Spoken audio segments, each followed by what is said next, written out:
अस्सलाम वालेकुम पाकिस्तान। जी हाँ, मुस्कुराती सुबह के साथ मैं हूँ सभी, और मेरी दुआ हमेशा ये होती है कि आप हमेशा मुस्कुराते रहें, खुश रहें, आबाद रहें, अपने बच्चों के साथ हैप्पी रहें और अपने वालिदैन के साथ। जी हाँ, ये तमाम जब मैं ये दुआ एज़ यूजुअल जब यहाँ पर आती हूँ आपको देती हूँ और एक स्माइलिंग फेस में लेकर आती हूँ, तो इसका मैसेज ये होता है हेल्थ वाइज भी और आपकी एनवायरनमेंट, क्योंकि आप अपनी फैमिलीज के साथ होते हैं, जिसके साथ भी होते हैं, लेकिन अगर आप अपना जो चेहरा है वो ऐसे स्ट्रेसफुल रखेंगे तो क्या होगा, एनवायरनमेंट भी आपका ख़राब हो जाएगा, फिर आप ऊपर से ख़राब होंगे, आप अंदर से भी ख़राब हो जाएंगे, यानी कि इंटरनल फिर आपकी हार्ट बीट तेज़ हो जाती है, आपके ऑर्गन डैमेज होने शुरू हो जाते हैं। तो स्ट्रेसफुल ना रहें, सबसे है कि आप अपना हेल्थ को अगर अच्छा रखना है ना तो हैप्पी रहें, स्माइलिंग फेस। जी हाँ, ये बहुत ज़रूरी है।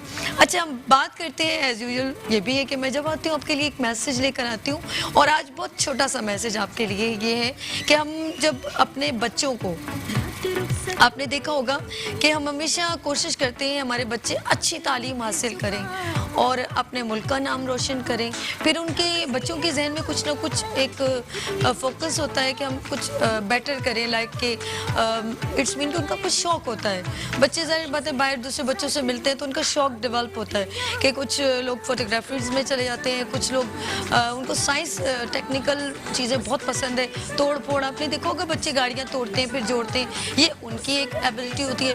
कुछ लड़कियों में होता है वो पॉलर्स वगैरह में ज़्यादा इंटरेस्टेड होती है, इस तरह डिफरेंट होता है। कभी भी अपने बच्चों पे अपनी चीज़ों को मुसल्लत ना करें। कुछ पेरेंट्स होते हैं कि बच्चा जो इंजीनियरिंग में जाना चाह रहा है वो उनको डॉक्टर बनाना चाह रहे हैं, तो क्या होता है वो क्रिएटिविटी उन बच्चों की प्रेजेंट नहीं होती। तो बस ये कहना चाहती हूँ कि अपने बच्चों के अंदर उनके हैबिट्स देखें, उनका शौक़ देखें कि वो क्या करना चाहते हैं, आप उनको गाइड करें, उनको सपोर्ट करें, तो वो जो निखर के काम आता है ना वो बहुत प्यारा होता है। उनके ऊपर अगर आप मुसल्लत करेंगे तो शायद ना वो अपना नाम बना सकते हैं, ना वो आपका नाम और ना मुल्क का नाम, ये तमाम चीज़ें बड़ी काउंटेबल है। बस छोटा सा ये मैसेज है। अब बात करेंगे आपके बच्चों, क्योंकि एवरी फ्राइडे हम हमेशा डिस्कस करते हैं अपनी यूथ के जो यूथ से रेलेवेंट लोग होते हैं वो, और जो हमारी यूथ होती है कि वो क्या काम कर रही है, तो ये बहुत ज़रूरी है। ऐसे प्लेटफॉर्म होने चाहिए, जैसे मेट्रो वन ने मुस्कुराती सुबह में ये सेगमेंट लेकर आए कि एवरी फ्राइडे हम डिस्कस करते हैं हमारी एजुकेशन के ऊपर, हमारा मोटिवेशनल क्या आगे फोकस है, हमारे जो इंस्पिरेशन जो प्रिंसिपल हैं या जो इस फील्ड से रेलेवेंट है, जो एजुकेशन से रेलेवेंट है, वो क्या कैरेक्टर अपना निभा रहे हैं और उनको क्या प्रॉब्लम्स हैं और वो आगे बच्चों को कैसा देखना चाहते हैं। तो ये मैं तो नहीं बता सकती, लेकिन जो फील्ड लेके चल रहे हैं अब हम देखेंगे वो क्या कहते हैं। तो हमारे दरमियान बहुत ही सीनियर लोग मौजूद हैं और उन लोग वो उस क्राइटेरिया में रहते हैं जहाँ यूथ जो है सीख के आगे जाती है, एजुकेशन लेवल पे, टेक्निकल लेवल पे, और बहुत सारी ऐसे डिपार्टमेंट्स होते हैं जो अपना किरदार अदा करें, और ऐसी यूनिवर्सिटीज़, ऐसे स्कूल्स जो वाकई में कुछ करके दिखा रहे। और आज हम देखेंगे कि वो आज किस प्रॉब्लम से गुजर रहे हैं और वो क्या फेस करते हैं। जी हाँ, आज हमारे दरमियान बहुत ही जो है सीनियर एम मंसूर जाकिर साहब मौजूद हैं, बहरिया के स्पेशली प्रोफेसर बहरिया यूनिवर्सिटी। अस्सलाम वालेकुम मंसूर साहब, कैसे हैं आप?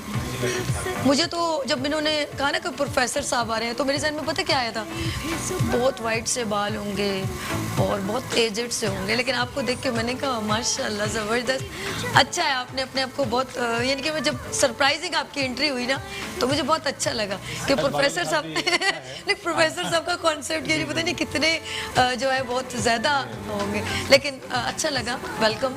हमें आपने बिल्कुल, हमारे एक और भी गेस्ट मौजूद हैं, फिर हम आपसे डिस्कस शुरू करते हैं। जी हाँ, जब स्कूलिंग की बात होती है तो हम उनका नाम फरामोश नहीं कर सकते, बहुत एक्टिव और बहुत सारी एक्टिविटीज़ में बहुत ज़्यादा आगे बढ़ के काम करते हैं, सब लोगों को बहुत सपोर्ट करते हैं, चाहे यूथ के प्रोग्राम्स हों, सेमिनार्स हों, तो उनको वो खुद एक, मैं तो कहूँगी वैसे तो वो बट एक बड़ा काम कर रहे हैं, लेकिन वो खुद भी यूथ से लगते हैं, कुछ लोगों के चेहरे ऐसे होते हैं। जी हाँ, ज़ीशान अल्ताफ़ लोया ZA इंटरनेशनल स्कूलिंग सिस्टम को रन कर रहे हैं। अस्सलाम वालेकुम सर, कैसे हैं? ज़बरदस्त। आज कैसा लगा आपको हमारे प्रोग्राम मॉर्निंग शो में आना?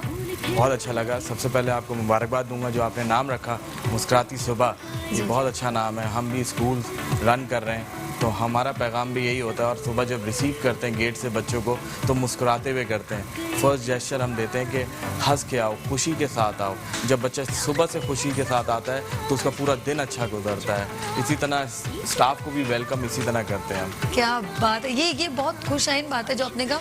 और ये इन्होंने जो बात की, मैंने एक सोशल मीडिया अबाउट के बहुत एक्टिव है। तो एक जगह वीडियो चल रही है कि वो मदरसे से जो बच्चे देर से आ रहे हैं उनको स्टिक लग रही है, और दूसरी जगह दिखा रहे हैं कि बच्चों के सिलेक्शन बताया हुआ एक बोर्ड के ऊपर कि आप किस तरह टीचर से मिलना चाहते हैं। एक जगह लिखा हुआ है वो इस लाइक हैंडशेक ऐसे करिए, फिर वो कुछ बच्चे कहते हैं नहीं हमें इस तरह मिलना, तो वो यूं करके एक क्लैप करते हैं। वो क्या एक एक्टिव हो जाता है उनका ना प्रोसीजर, कि वरना वो बच्चे रोते हुए जब वो देखते हैं अपने टीचर तो कहते हैं अच्छा किस तरह घूम के मिलना है, तो बच्चा राउंड अबाउट, वो क्या होता है छोटे बच्चों को एक एक्टिविटी जनरेट हो जाती है। बिल्कुल ऐसे ही है, बिल्कुल ऐसे ही जी। कि अगर लेट भी आ रहे तो वो एकदम देखता है कि हमारी मिस इतनी स्माइलिंग फेस से हमें एक्टिव वार्म वेलकम करती है, तो कितना अच्छा लगता है। बिल्कुल ऐसे ही है। मैंने आपको बताया ना, जब सुबह उनको पता होता है मेरे साथ खड़े में तो कभी भी लेट नहीं होंगे। जब साथ जल्दी आते हैं, टाइम पे आते हैं, तो बच्चे का भी दिल चाहता है और पेरेंट्स से भी रोज़ाना मुलाकात होती है, तो एक मोटिवेशन लेवल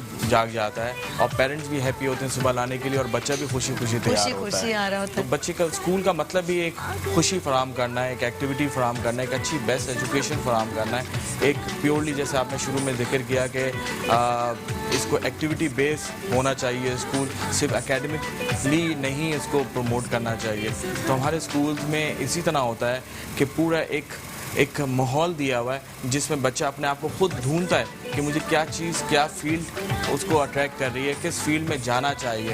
इम्पोज ना करें किसी बच्चे को कि वो इंजीनियर, डॉक्टर या वो बने। वो हो सकता है एक अच्छा साइंटिस्ट भी बन सकता है, अच्छा इंजीनियर बन सकता है, अच्छा स्विमर बन सकता है, अच्छा क्रिकेटर बन सकता है। तो आपने तो देखा हमारे प्राइम मिनिस्टर क्रिकेट खेल के प्राइम मिनिस्टर भी बन सकते हैं। बिल्कुल, प्लेयर अच्छा तो बन सकता है। आज हम क्यों नहीं इस बात पे फोकस करते हैं, हम क्यों नहीं बच्चे को प्लेटफॉर्म देते हैं कि वो अपनी फील्ड खुद चुने और अपनी फील्ड में अपने आप को मनवाए। और वाकई में हमारे पास इतने ऑप्शंस हैं, जैसे प्लेयर की बात की, और माशाल्लाह काफ़ी नामी ग्रामी इमरान खान साहब हैं और अभी दुनिया में नाम रोशन किया। दुनिया में नाम रोशन किया और दुनिया में एक दिखा दिया। पहले हमारे यहाँ जो पेरेंट्स होते थे वो कहते थे खेलोगे कूदोगे बनोगे खराब पढ़ोगे लिखोगे होगे नवाब। तो देखें अब ये भी चेंज हो गया कॉन्सेप्ट। यस, पढ़ाई ज़रूरी है, लेकिन उसके साथ डिफरेंट एक्टिविटी, एक ऑलराउंडेड स्कूल होना चाहिए जिसमें सारी चीज़ों में एक्सप्लोर करना चाहिए बच्चे को लेके चलना चाहिए। सिर्फ एक बुकिश नॉलेज पढ़ा के तो बच्चा एक सर्टेन लेवल तक पहुंच सकता है। जब उसको चीज़ें मिलती हैं, जब उसको एक्सप्लोर करना मिलता है, तो दुनिया में हर चीज़ में वो कम्पीट कर सकता है, हर टॉपिक पे बात कर सकता है, हर चीज़ जाके खेल सकता है, अपने फिटनेस का भी ख्याल रख सकता है। तो एक दुनिया में अगर अच्छे स्कूल्स का नाम आता है तो ऑलराउंडेड स्कूल्स आते हैं जिसमें सारी फैसिलिटीज मौजूद होती हैं और कॉन्सेप्शनल लर्निंग। अच्छा, आपके स्कूल का मैंने जाहिर सी बात है ऑफ कोर्स हर चीज़ की नॉलेज रखते हैं, तो ना सिर्फ मेंटली बल्कि फिजिकली एक्टिविटी के ऊपर भी आप तवज्जो देते हैं। इसका सवाल मैंने आपसे दोबारा रिपीट करूंगी।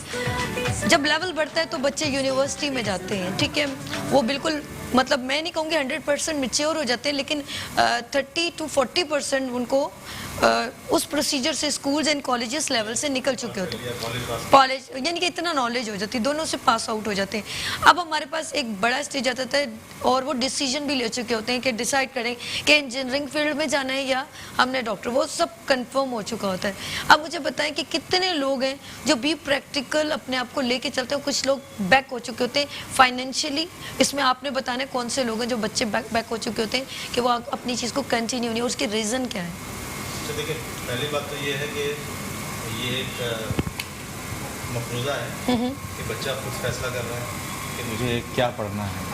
आज भी इस माशरे में वालिदैन ही उसके लिए फ़ैसला कर रहा है। तो जैसे निशान साहब ने भी बात की कि बच्चे पर इम्पोज ना किया जाए, तो मैं तो यही कहूँगा कि वालिदैन चूँकि इम्पोज करते हैं कि बेटा चूँकि मैं खुद एक इंजीनियर हूँ, तुम इंजीनियर बन जाओ, हमारे ख़ानदान में सब बैंकर हैं, तुम अगर बैंकर नहीं बनोगे तो फिर तुम इस ख़ानदान में फिट नहीं रह पाओगे। तो मेरे ख्याल में वो बच्चे की अपनी जो ज़ाती काबिलियत है, टैलेंट है उसके अंदर, उसको ये चीज़ ख़त्म करती है। ठीक। अच्छा, दूसरी बात रही जहाँ तक फाइनेंशियली वो यूनिवर्सिटीज़ में नहीं पहुँच पाते बहुत सारे बच्चे, तो मेरे ख्याल में पहली बात तो ये है कि बहुत सारी यूनिवर्सिटीज़ जो हैं बशमूल बहरी यूनिवर्सिटी के स्कॉलरशिप प्रोवाइड करती हैं। तो काबिल बच्चों के लिए तो यूनिवर्सिटीज़ के दरवाजे खुले हुए हैं। ज़बरदस्त। अच्छा, उसके साथ साथ मुखिया हजरात भी हैं, फिर एंडाउमेंट फंड्स भी होते हैं यूनिवर्सिटीज़ के, जहाँ से बच्चों को पढ़ाया जा सकता है।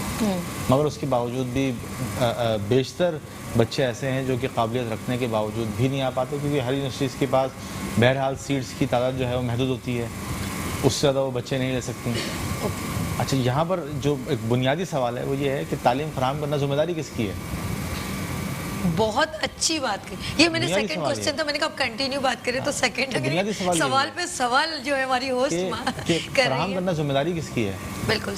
अच्छा, उससे पहले भी एक सवाल ये है कि तालीम, वो तालीम क्या है जिसके लिए आज हम यहाँ बात कर रहे हैं? बिल्कुल बिल्कुल। देखिए, एक तालीम तो वो है जो कि हमें घरों से मिलती है। घर में कहते हैं कि माँ की गोद जो है। अगर आपकी इजाजत हो, एक कॉलर है, आप आपसे बात करना चाह रहे होंगे। जरूर जरूर। ठीक है। हेलो, अस्सलाम वालेकुम। हेलो, अस्सलाम वालेकुम। जरा सा ऊंचा बोलिएगा, आवाज बहुत कम है। जी अस्सलाम वालेकुम। अस्सलाम वालेकुम। वालेकुम अस्सलाम। मंसूर साहब, आपको आवाज आ रही है? जी, मुझे आवाज़। अच्छा, एक जी, मिनट, बिल्कुल आवाज़ मेरे आ रही कान है। में सिर्फ आ रही है। जी जी, मुझे ये पूछना है, एक सवाल है, आपने माशाल्लाह एजुकेशन बैठाने हैं, बैरियर यूनिवर्सिटी से भी है, इंटरनेशनल से भी है। अब एक मिसाल है कि बच्चा एजुकेशन मैट्रिक कर ले तो उसके बाद उसके वालिदैन का पैसा नहीं है, तालीम का अफोर्डेबिलिटी नहीं है, वो फिर कैसे यूनिवर्सिटी या वगैरह इतनी एक्सपेंसिव तालीम है, तो कैसे उसको मामले को कर सकता है? कोई इसका सोल्यूशन भी पूछे। एक मसला है ये कि सोल्यूशन पूछे, कैसे हो सकता है पॉसिबल के जो गरीब और अनअफोर्डेबल लोग हैं वो कैसे तालीम हासिल करते हैं, यूनिवर्सिटी लेवल पे कुछ बनना चले चाहते चले, हैं, थैंक कुछ यू। टैलेंट है, कुछ आवाज करना ठीक चाहते है, हैं। क्यों थोड़ा समझ आपको तो नहीं आई होगी, लेकिन वो स्क्रीन पे चल रही है। ठीक है, वो सवाल आप वहाँ से भी देख, लेकिन मुझे आया है कि वो कौन से बच्चे हैं जो ये, पहले तो वो उनका आपका आंसर दें, लेकिन उन्होंने क्वेश्चन ये कि बच्चे अफोर्डेबल नहीं होते तो वो बेचारे तालीम तो हासिल करना चाहते, तो उन्होंने कहा ना कि वो स्कॉलरशिप जो है, ऐसे जो टैलेंटेड बच्चे हैं वो स्कॉलरशिप के थ्रू ले सकते हैं। जहाँ तक मेरे कान में जो आवाज़ ये क्लियर है। अच्छा, जब आप इसको रिपीट शो में देखेंगे तो आपको स्क्रीन पे उसका सवाल हो। जी, अब बताइए, आप कंटिन्यू तरबियत की कुछ बात करें। तालीम एक तो वो है जो घरों में हमें मिल रही है। जी जी, ठीक है। अच्छा, दूसरी हमें अपने अजीज़ और अकरबा से, दोस्तों से, जब बच्चा घर से बाहर निकलता है वहाँ भी वो सीखने लगता है। ओके ठीक है, कहते भी हैं कि पहली दरजगाह जो है वो माँ की गोद होती है। ओके, अच्छा, यहाँ हम जो गुफ्तगू कर रहे हैं हम उस तालीम की गुफ्तगू नहीं कर रहे हैं। ठीक है। हम बात कर रहे हैं इंस्टीट्यूशनल एजुकेशन की या इदारा जाती तालीम की, ओके, जो कि हमें बच्चा जब घर से बाहर निकलेगा किसी इदारे में जाकर वो तालीम हासिल करेगा। बेशक, बिल्कुल। बुनियादी जिम्मेदारी जो है वो किसी भी माशरे में हुकूमत वक्त की है कि वो तमाम लोगों को प्राइमरी एजुकेशन वो फराहम करे। हमारा आइन भी जो है वो सेक्शन उसका 25A जो है वो पाबंद करता है हुकूमत को कि वो तमाम बच्चों को 5 से 16 साल की उम्र के दरमियान के बच्चों को प्राइमरी एजुकेशन फराहम करे। ठीक है। हायर एजुकेशन फराहम करना दुनिया में कहीं भी हुकूमत की जिम्मेदारी नहीं है, लेकिन जो तरक्की याफ्ता ममालिक हैं या वेलफेयर स्टेट जो हैं वहाँ भी वो स्टेट जो है अपने शहरियों को इंतहाई कम आप ये कहिए कि फ़ीस में वो भी फराहम करने की कोशिश करती है। लेकिन तो मैंने बुनियादी- देखा है जी, गवर्नमेंट जी। की जो फीस है ना, जैसे आपने कहा कि ये बुनियादी जो एजुकेशन है, जो जी। प्राइमरी जो है फराहम करना चाहिए। फराहम करना जी। चाहिए। और मैं कहूँगी कि ऐसा कर रहे हैं वो लोग, लेकिन उनका स्टेटस मेंटेन नहीं कर पा रहे, जिसकी वजह से लोग प्राइवेट स्कूल्स में अपने बच्चों को जो है एडमिशन करवा रहे हैं। है तो अभी भी 1 साल के बाद उनकी फीस जाती है, तो ये भी प्रोसेस देखें तो ऐसा ही होगा। ओके कभी भी 100% हुकूमत तालीम फराहम नहीं कर पाएगी ओके। और कभी भी 100% जो है वो प्राइवेट स्कूल जो है तालीम फराहम नहीं कर पाएंगे। हमेशा दोनों मिलकर काम करेंगे। ओके। अच्छा, अब ये लोगों की तरजीह है कि वो कहाँ जाना चाहते हैं। ठीक। वो प्राइवेट स्कूल में जाना चाहते हैं या सरकारी स्कूल में, तो ये तो एक कंपटीशन है। जो ज़्यादा बेहतर अब तालीम ये बेहतर तो स्कूल का जो जो ज़्यादा बेहतर तालीम जिशान साहब फराहम लोग आफ्टर करेगा। करते हैं ना, तो वो ये बताएंगे कि जी ये बताइए सर, अभी देखिए माशाल्लाह इतना डिटेल से मंसूर साहब ने कहा कि ये तो पॉसिबल ही नहीं है, क्योंकि पहला यही सवाल है ना कि फिर ये रिस्पॉन्सिबल कौन है। क्योंकि आपने देखोगा आउट ऑफ कंट्री, अब तो माशाल्लाह इतने मुल्कों में विजिट आपके जाते हैं, तो आप जाते होगे तो देखते होगे ना कि प्राइमरी एजुकेशन है उनको कॉम्प्लीमेंट्री गवर्नमेंट ने प्रोवाइड किया है। हमारा मुल्क भी दे रहा है, लेकिन उस तक कंप्लीट नहीं कर पा रहे। तो आप बताइए कि किस तरह हमारे बच्चों को प्राइवेट गवर्नमेंट तालीम अच्छे मेयार की मिल सकती है। जी, पहले तो मैं बताऊं, मैं आपको खुद ब्रिटिश नेशनल हूँ, काफ़ी साल उधर रहा हूँ मैं, और वहाँ पर भी वेलफेयर स्टेट है। तो एक हुकूमत वक्त की जिम्मेदारी होती है अच्छी बात। हाई स्कूल तक तालीम देना। ये बुनियादी हक है हर पाकिस्तानी का भी और मुल्क के किसी भी शहरी का हक होता है, जो हमारी गवर्नमेंट प्रोवाइड नहीं कर सकी आज तक। ठीक है, लेकिन अगर पाकिस्तान की बात करें तो पाकिस्तान में प्राइवेट स्कूल ने काफ़ी हक अदा किया है इसका। इसके साथ साथ हमने क्या किया है, हम एक ओ लेवल स्कूल हैं जो कैम्ब्रिज एफिलेटेड हैं, लेकिन उसके साथ साथ हमने एक वेंचर शुरू किया ओन पाकिस्तान के नाम से। वही स्कूल्स, वही बिल्डिंग जो ISO रिकगनाइज हैं, जिसमें स्विमिंग पूल जैसी और सारी फैसिलिटीज़ मौजूद हैं, जिसमें साइंस लैब्स हैं, कंप्यूटर लैब्स हैं, आज कैम्ब्रिज यूनिवर्सिटी के स्टैंडर्ड्स मेंटेन करते हुए वो चल रही है। तो उसी स्कूल में आफ्टरनून में हमने वेंचर शुरू किया, जो अंडर प्रिविलेज स्टूडेंट्स हैं उनको हमने एक्सेस दिया और उनको बुला के हम उनको पढ़ा रहे हैं। तो ख़ास तौर पे जब अपना अपना फ़र्ज़ अदा करना है हमने, आज हुकूमत नहीं कर पाती तो इसका ये मतलब नहीं है कि हम नहीं कर सकते, हम लोग कर सकते हैं। वही बिल्डिंग्स दोपहर में और शाम में हमारे पास कोई उसकी एडवांटेज नहीं है, कहीं यूटिलाइज नहीं हो रही हैं। तो जो हमने 50 स्टूडेंट्स को भी सिलेक्ट किया है, हर वैसिनिटी में जहाँ पर स्कूल हैं वहीं पर ये इलाके भी मौजूद हैं जहाँ पर मासिया, माली, ये सारे लोग रहते हैं। और रोडों पे आपको नज़र आएंगे स्ट्रीट चिल्ड्रन जिसे कहते हैं, जो कचरा चुनते हैं, भीख मांगते हैं, जो आपको पान बेचते हुए नज़र आएंगे, फ्लावर्स बेचते हुए नज़र आएंगे। बेसिक हमारी 20 मिलियन से ज़्यादा जो यंग ये यूथ है, ये आउट ऑफ स्कूल है। बिल्कुल। आज हमारी जिम्मेदारी भी पड़ती है, हम सिर्फ हुकूमत को क्यों हम इसका ब्लेम करें, हम अपनी भी तो रिस्पॉन्सिबिलिटी कर सकते हैं। तो उसी रिस्पॉन्सिबिलिटी को करते हुए हमने कन्विंसिंग एक मुहिम चलाई, इन इलाकों में गए, अपने ही एरिया में जहाँ पर हमारे स्कूल हैं, वहाँ जाके उनको बताया कि पढ़ने के क्या फ़वाइद हैं। आपको पता है, एक बच्चा जब भीख मांगता है तो वो एक अर्निंग ब्रेड एंड बटर होता है, क्योंकि उसमें तालीम नहीं है, एंटरप्रेन्योरशिप का कॉन्सेप्ट नहीं है। तो हमने उन बच्चों को बताया, उन पेरेंट्स को समझाया, इससे ये फ़ायदा होगा। दोपहर को आपका बच्चा कुछ नहीं कर रहा, दोपहर को भेजें, शाम को भेजें।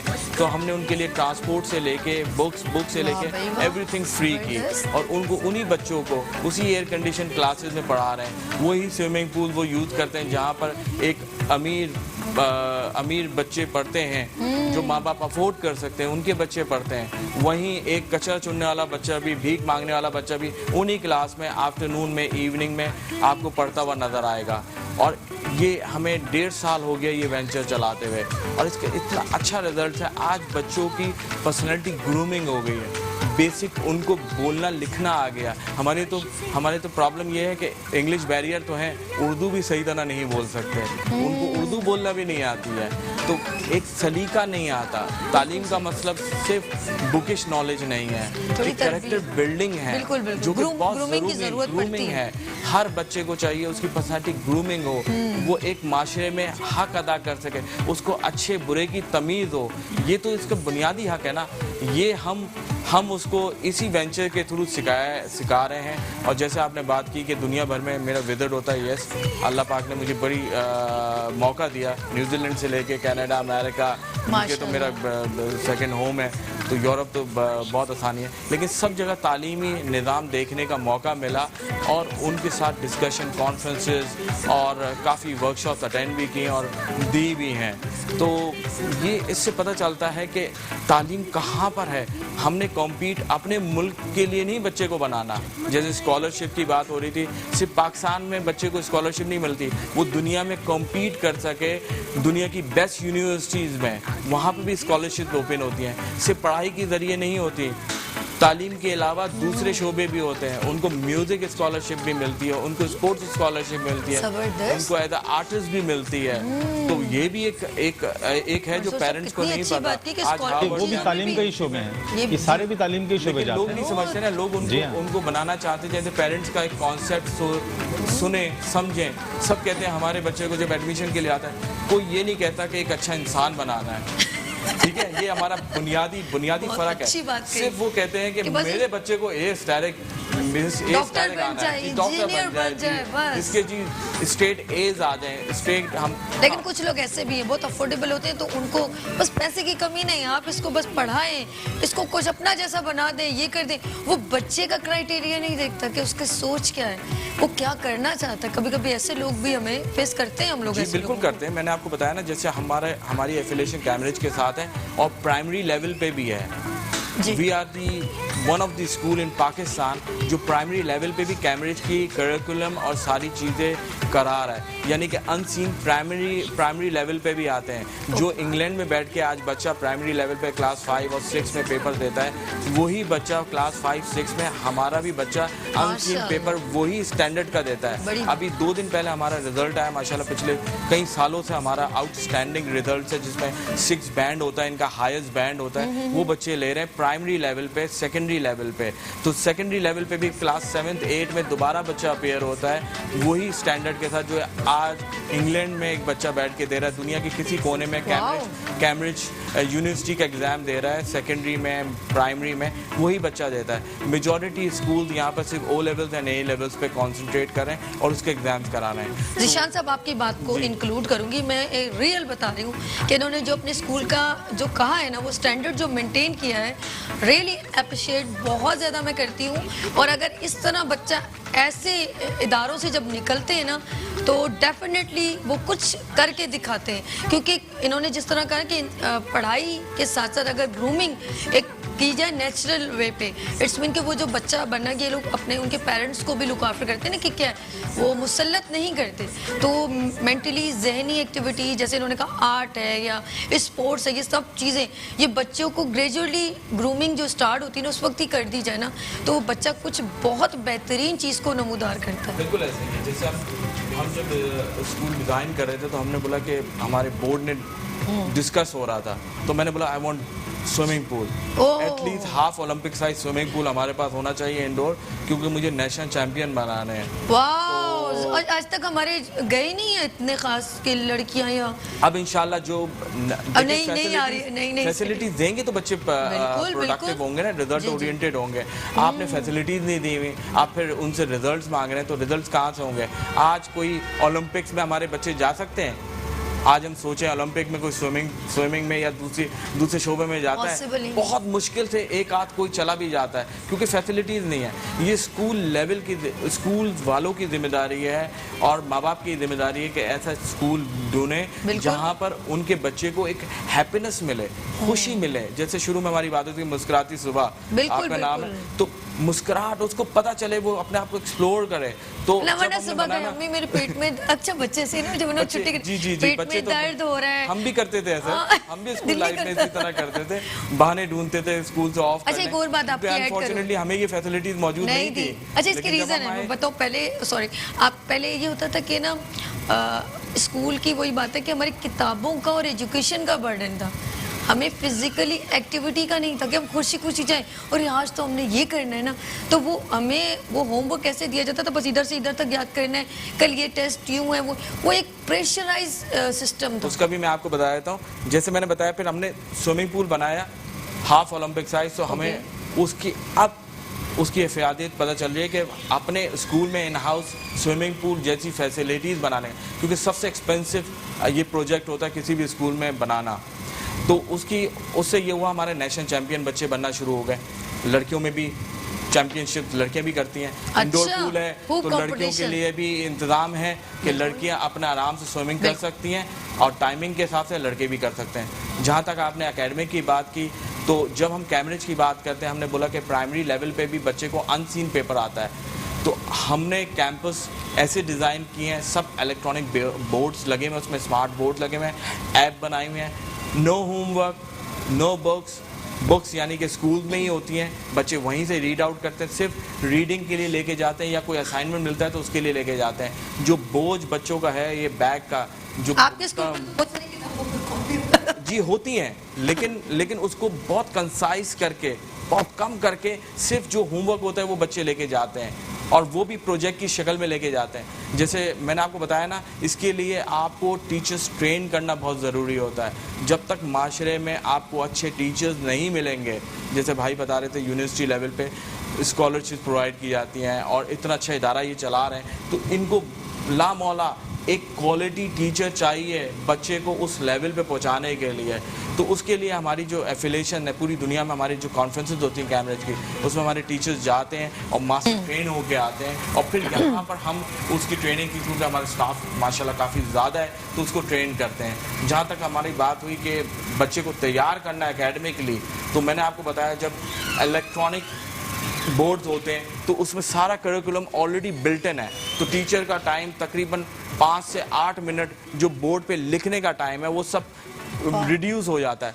टीचर आता है, बच्चे को भी पता होता है, पूरा करिकुलम डिज़ाइन है उसके ऐप में मौजूद है, उसको रोज़ाना पता है what to teach and how to teach, सब दिया हुआ है।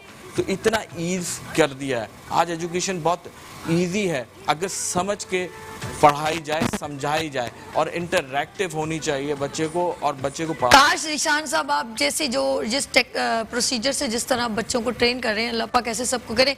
आपने अभी हमें गुफ्तगू का कंटिन्यू करेंगे, इजाज़त है ब्रेक हो जाए जी। इंशाल्लाह बहुत जल्द जो है हम अपने इसी, क्योंकि एवरी फ्राइडे हम एजुकेशन पे बात करते हैं, बच्चों के टैलेंट की बात करते हैं, तो अपकमिंग फ्राइडे को एक बेहतरीन स्कूल यहाँ पर अपने साइंस प्रोजेक्ट भी लेकर आ रहा है। वो मैं जब जाने लगूंगी ना फिर बताऊंगी वो कौन सा स्कूल है जी। लेते हैं छोटी सी ब्रेक और मिलते हैं ब्रेक के बाद। हमारे ये गेस्ट हमारे साथ होंगे। Welcome back. जी हाँ, मुस्कुराती सुबह के साथ हम हाजिर हैं और बात करें एजुकेशन।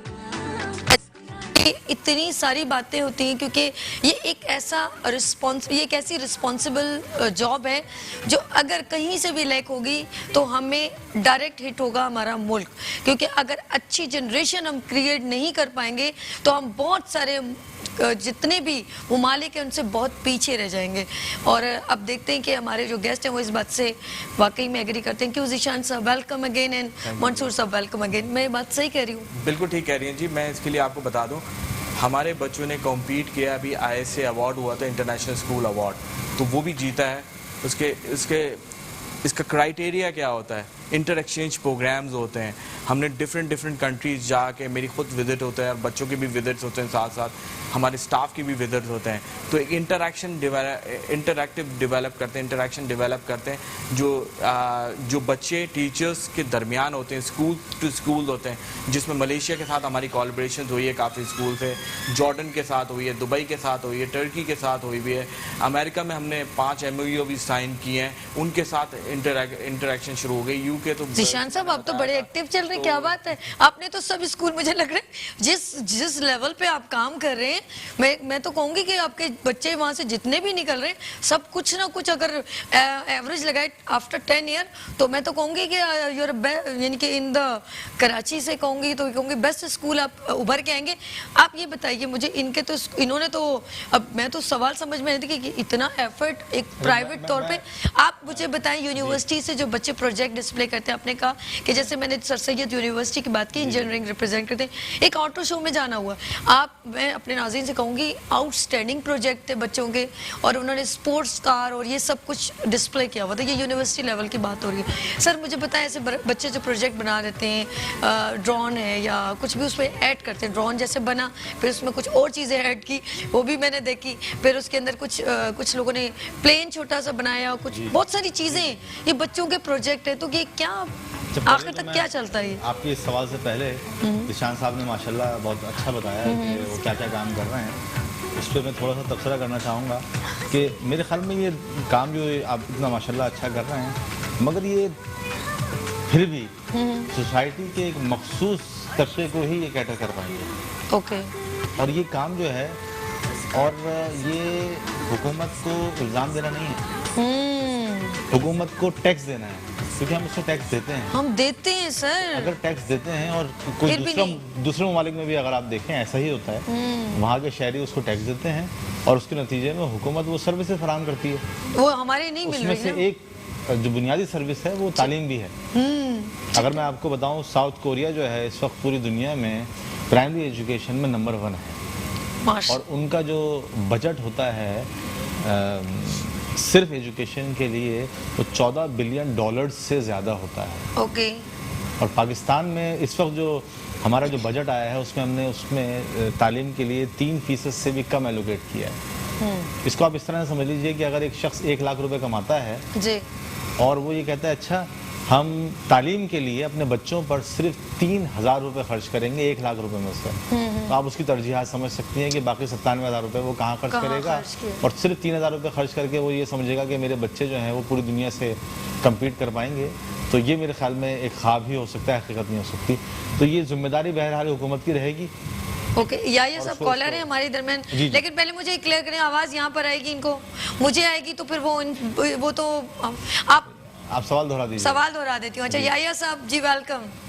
अस्सलाम वालेकुम, कैसी हैं सैबी आप? जी हेलो, मेरी आवाज आ रही है आपको? हाँ मुझे आ रही है, मैं इनको सवाल बता दूंगी, आप परेशान ना हो याया साहब। नहीं, मेरे पहले रेगुलर तो इन कॉलर लोगों है। को सलाम हो। एजुकेशन तो most important part of the मतलब होता है अपनी जिंदगी का सबसे बड़ा हिस्सा होता है, क्योंकि जाहिर है आपकी यूथ उस पर डिपेंड कर रही होती है। याया जरा स्लो स्लो प्लीज बोलिए, जरा स्लो स्लो, मेरे कान में जरा से मैं डायरेक्टली आ रही ना, जरा स्लो स्लो बोलिए। मैं कह रहा हूँ कि तालीम तो ऐसी चीज है इसमें आपका फ्यूचर डिपेंड कर रहा होता है ना, सारी यूथ उस पर डिपेंड कर रही होती है। ये आपकी फ्यूचर होता है तालीम आपका। लेकिन मेरा जो सवाल ये है कि तालीम तो यहाँ दी जा रही है, लेकिन तालीम में जो क्लासिफिकेशन हो गई है ना, जो डिफरेंट दुनिया में आप इन्होंने मिसाल दी, मैं तो इंडिया की अगर हम बॉलीवुड की नकल करते हैं लेकिन इंडिया की एजुकेशन की नकल नहीं करते। वहाँ एक यूनिफाइड सिस्टम है, यानी अगर आप बॉम्बे से केरला तक जाए ना, एक ही सिस्टम है। हमारे यहाँ कई बोर्ड हैं, कई सिस्टम है, इसको आप यूनिफाइड नहीं किया अभी तक लोगों ने, इसकी वजह से क्लासिफिकेशन होगी। दूसरा सवाल मेरा ये कि जो हमारे यहाँ टैलेंट है, जैसे जिक्र किया बच्चों का, हमारे यहाँ जो सब बच्चे ए ग्रेडर बना, हर मालदा नहीं चाहता ए ग्रेडर बने, लेकिन जो टेक्निकलिटीज हैं बच्चों के अंदर, जो बेचारे जो एकेडमिक में इतने तेज नहीं होते लेकिन उनके पास टैलेंट होता है, उनके पास प्रैक्टिकल वर्क बहुत होता है, उसको जी जी जी याया साहब, अब एक सवाल आपका ये था, मैं आपको बताऊँ, इन्होंने कहा कि क्लासिफिकेशन, ठीक है याया साहब, आपने कहा क्लासिफिकेशन हो गई है, जो अगर प्राइवेट स्कूल की जो एजुकेशन है वो गवर्नमेंट लेवल की डिफरेंट होती है, तो ये नहीं होना चाहिए। और स्टार्ट में आपने कहा था कि फ्यूचर जो है हमारा जो है हमारी एजुकेशन पे मतलब डिपेंडेंट है। ये दो सवाल है, और भी बोलना चाहते लेकिन सब मिक्स हो जाते, मैं चाहती हूँ इनसे। जी मंसूर साहब ये क्या कह रहा है? मुनासिब सवाल है। जब आप रिपीट में देखेंगे ना तो याया साहब की आवाज आ जाएगी। चलिए, इसमें इस वक्त देखिए कि हमारे यहाँ ब्रॉडली स्पीकिंग 3 तरह की क्लासिफिकेशंस हैं। ओके, मुख्तलिफ इसके ऊपर रिसर्चेज हुई हैं और उन्होंने 3 क्लासिफिकेशन जो हैं डेवलप किए हैं। एक तो वो है जो कि हुकूमत फराहम कर रही है बोर्ड्स के ज़रिए, दूसरा जो है जो कि मदरसे फराहम कर रहे हैं, और तीसरा वो है जो कि प्राइवेट स्कूल फराहम कर रहे हैं। अच्छा, इनकी सब क्लासिफिकेशन भी हो सकती हैं, और बाद लोग कहते हैं कि 15, 16, 17 तक भी हमारे यहाँ पैरेलल एजुकेशन सिस्टम्स काम कर रहे हैं। अच्छा देखिए, पैरेलल एजुकेशन सिस्टम अगर एग्जिस्ट करते भी हैं तो जी इनको जिस तरह से higher education commission higher education को देख रहा है, इस तरह एक प्राइमरी एजुकेशन कमीशन को भी डेवलप करना चाहिए, जो कम से कम एक बुनियादी लेवल के ऊपर इन तमाम मुख्तलिफ पैरेलल एजुकेशन सिस्टम को मिनिमम स्टैंडर्ड पर तो लेकर आए। अभी आप देखिए, जो हमारे यहाँ जो बेस्ट एफर्ट है वो हायर एजुकेशन कमीशन ही है, और उसके अंदर भी आपने किस यूनिवर्सिटी से तालीम हासिल की है, दूसरी यूनिवर्सिटी कह देती है नहीं हम इसको तस्लीम ही नहीं करते, जबकि दोनों यूनिवर्सिटीज़ जो हैं उसी हायर एजुकेशन कमीशन के अंडर काम कर रही हैं, लेकिन एक यूनिवर्सिटी कहती है जी मैं नहीं मानता। तो ये बेस्ट है हमारे यहाँ। अच्छा, क्या ये रूल अप्रूव हो चुका है? ये इट्स मीन कि हमारी जो गवर्नमेंट जो ये क्लासिफिकेशन एजुकेशन है कि प्राइवेट की जो है बुक्स डिफरेंट है या ओ लेवल या और गवर्नमेंट की अलग है, तो क्या ये गवर्नमेंट ने अप्रूव किया हुआ है कि आप अपनी मर्जी से अपनी जो है ये कर सकें बुक्स चेंज? मेरे ख्याल में ये तो इसका जवाब जिशान साहब, मैं आपको अब आप नहीं अच्छी बात है, दैट्स गुड। मंसूर साहब कितनी सिंसियरिटी, ये चले जाए जिशान साहब के पास। देखिए, हर मुल्क में किसी भी मुल्क में चले जाएं, आप इंग्लैंड चले जाएं, अमेरिका चले जाएं, कनाडा चले जाएं, न्यूजीलैंड, ऑस्ट्रेलिया, कहीं भी चले जाएं, वहाँ पर एक तालीमी निज़ाम होता है, एक करिकुलम होता है, जो कि अनफॉर्चुनेटली 70 साल से ज़्यादा हमारे मुल्क को हो गए, और अनफॉर्चुनेटली हम एक तालीमी निज़ाम नहीं राइज कर सके। हर सूबे में भी 2-2, 3-3 तालीमी निज़ाम चल रहा है। बिल्कुल सही कह रहे हैं, पंजाब की अलग है, पंजाब बोर्ड अलग है, NWP अलग है, सिंध बोर्ड में भी 2-3 बोर्ड चल रहे हैं। चल अब लेकिन स्टैंडर्डाइजेशन नहीं है उसकी। क्या वो कम्पीट कर सकते हैं हम दुनिया के तालीमी निज़ाम से? हमें ये देखना पड़ेगा। क्या ये एक मैट्रिक किया हुआ बच्चा या दूसरे करिकुलम कोई भी जो हमारे प्राइवेट स्कूल्स जो कर रहे हैं वो कम्पीट कर सकेगा? हमारे पास लेवल ऑफ अचीवमेंट कैम्ब्रिज का तो मौजूद है हमारे पास, लेकिन इनका लेवल ऑफ अचीवमेंट मौजूद नहीं है। एक बच्चे के स्टैंडर्ड जब इनके पास एडमिशन्स आते हैं तो ये इजीली कैटेगराइज करते हैं कि कहाँ से ये बच्चा पढ़ा हुआ है, कौन से करिकुलम इसने पढ़ा हुआ है। तो ये बुनियादी हक है जो प्रोवाइड करना। और जहाँ तक अब देखें, हुकूमत तो ये नहीं कर सके, लेकिन पब्लिक प्राइवेट पार्टनरशिप्स के ज़रिए ये काम हो सकते हैं। और हमने करके दिखाया, एक मॉडल प्रोजेक्ट करके दिखाया है। उन्हीं बच्चे को अब वो बच्चे तैयार हो गए हैं, इतने तैयार हो गए कि उनको मॉर्निंग में हम लेके आ सकते हैं। बेहतरीन। तो जो छोटे बच्चे हैं उनको तो हम अब कोशिश कर रहे हैं कि उनको नेक्स्ट इंशाल्लाह सेशन में कहीं ना कहीं एडजस्टमेंट उनको करें। तो ये एक तरीक़ेकार है जो प्राइवेट स्कूल्स मिलके कर सकते हैं। जहाँ तक इन्होंने अपने बजट की बात की, यस हमारे पास बजट आखिर में सोचा जाता है, जब बच जाता है तो कितना बजट बचा है जी, 2-3% बचा है जी, ये तालीम के लिए जाए। सबसे पहले अगर दुनिया भर में हम देखते हैं बजट एलोकेशन, तो सबसे पहले वो उनकी तरजीहात क्या होती हैं, तालीम, सेहत, इंफ्रास्ट्रक्चर और फिर दूसरे लोगों के मसाइल, फिर जाके दूसरी चीज़ें देगा। हमारे यहाँ सारे बजट कट डाउन हो गया, आखिर में ये बचा है तालीम। तो लेकिन इसका हल है हमारे पास। इसी हल को मैंने पेश किया है और इसीलिए मुझे नमल यूनिवर्सिटी बुला के इमरान साहब ने शील्ड भी प्रोवाइड की है इसमें और रिकग्नाइज किया है कि इंशाल्लाह हम इस पे कुछ करेंगे और हम कर रहे हैं इसमें।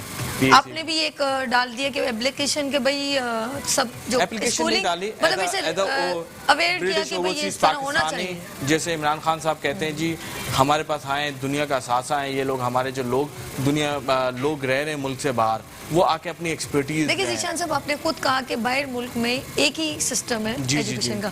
अगर आपने भी उनको ये अवेयर किया और वो भी ये चाहते हैं वजीर आजम के हमारे मुल्क में तालीमी निज़ाम प्राइवेटली सब इक्वल बन सकता है, बिल्कुल इससे क्या होगा, हमारी मेंटली क्लासिफिकेशन खत्म हो जाएगी। एक बच्चा जॉब करने के लिए जाता है, ठीक है, अब वो जब जाता है तो उससे कुछ पूछा आप जी मैट्रिकुलेशन कहाँ से किया, तो वो क्या होता है, अगर वो कहता है गवर्नमेंट से लिया तो उसको एक प्रोटोकॉल या वो चीज़, अब वो कहता है किसी हाई स्कूल का, तो क्लासिफिकेशन हम बेसिकली खराब करें।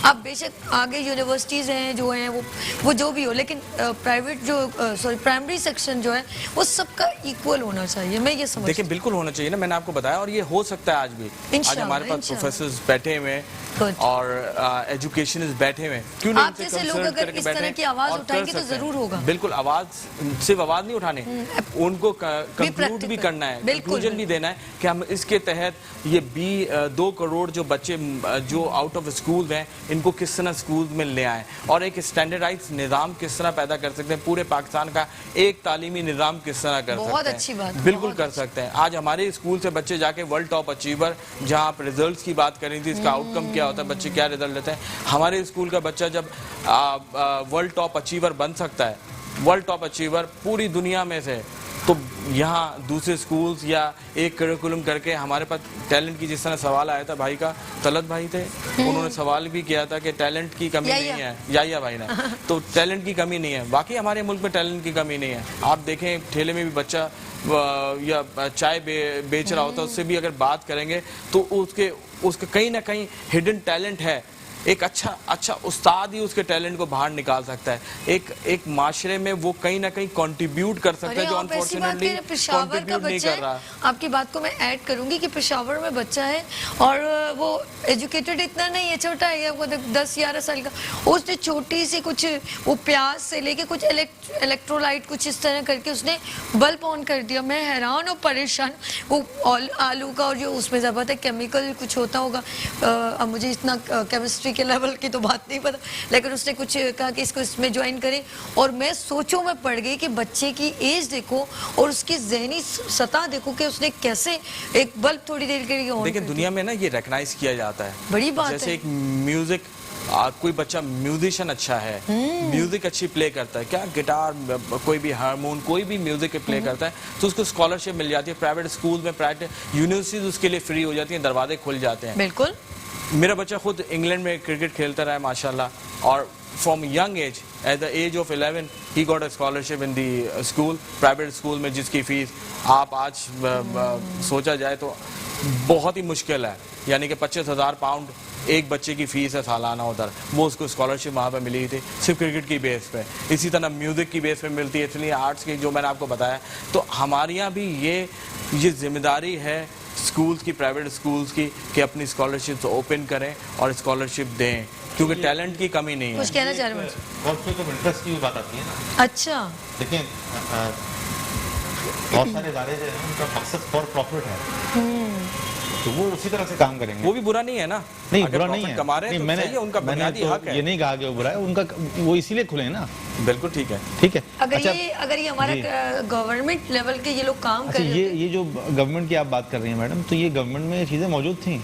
तो फिर जब क्यों हम नहीं? पढ़ते थे तो पता चलता था कि तुम किस कॉलेज में जा रहे हो, मैं उस कॉलेज में जा रहा हूँ। यार तुम तो इस काबिल नहीं हो कि तुम्हारा वहाँ दाखिला हो सके, मैं क्रिकेट अच्छी खेलता हूँ। ये चीज़ें मौजूद हैं यहाँ भी। सही है। अच्छा दूसरा, जैसे आपने बड़ा माशाल्लाह स्विमिंग पूल वगैरह भी है आपके यहाँ, तो यहाँ सरकारी स्कूल मौजूद हैं इसी शहर में जहाँ ये सहूलियात पहले मौजूद थी। अच्छा, ये कोई हम किसी नई दुनिया में दाखिल नहीं होंगे, शायद हमें अपने माजी से वापस कुछ चीज़ें लेकर आनी पड़ेंगी। तो ये ऐसी चीज़ें मौजूद आपने हैं। ये जो अभी बताया ना, ये अभी हम लोग इंशाल्लाह टाइम जो है ख़त्म हो गया है। ज़ीशान साहब बहुत शुक्रिया, thanks for coming being on show. अच्छा लगा। मंसूर साहब आपका बहुत बहुत शुक्रिया, शुक्रिया। बहुत शुक्रिया। इंशाल्लाह इसको, इस सेशन को हम फिर किसी दिन इसको नेक्स्ट फ्राइडे या कुछ करेंगे, हम कंटिन्यू करेंगे। जी नाज़रीन, हमने कोशिश की अपने मॉर्निंग शो प्लेटफॉर्म से, मेट्रो 1 के प्लेटफॉर्म से कोशिश की है, और कोशिश करते रहना चाहिए। जब हम कतरा जब पत्थर पे भी डालते हैं ना, तो उसमें भी सुराख हो जाता है। जी हाँ, आप भी एफर्ट करते रहें, हम भी अब इस तरह के टॉपिक्स लेकर आते रहेंगे। अभी आपने कहीं नहीं जाना, क्योंकि आपकी हेल्थ भी बहुत ज़रूरी है और खाना पीना भी बहुत ज़रूरी है। लेते हैं छोटी सी ब्रेक और मिलते हैं ब्रेक के बाद मुस्कुराती सुबह विद सभी के साथ। वेलकम बैक मुस्कुराती सुबह के साथ। जी हाँ, हम आ गए हैं, और जो पानी है वो बहुत ज़रूरी है, क्योंकि आपकी बॉडी जो होती है डिहाइड्रेट हो जाती है। तो ब्रेक में मैं पानी पी रही थी,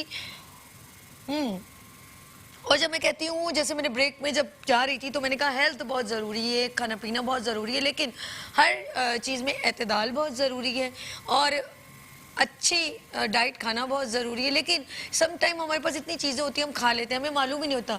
लेकिन अगर कोई हमें अच्छा गाइडलाइनर मिल जाए जो हमें बता सके, और ख़ास तौर पे वो ख़वातीन जो बहुत सारी इंटरनल प्रॉब्लम्स का शिकार हो जाती हैं, वो उनकी यही हरकतें हैं, यानी कि वो उनको नहीं मालूम होता।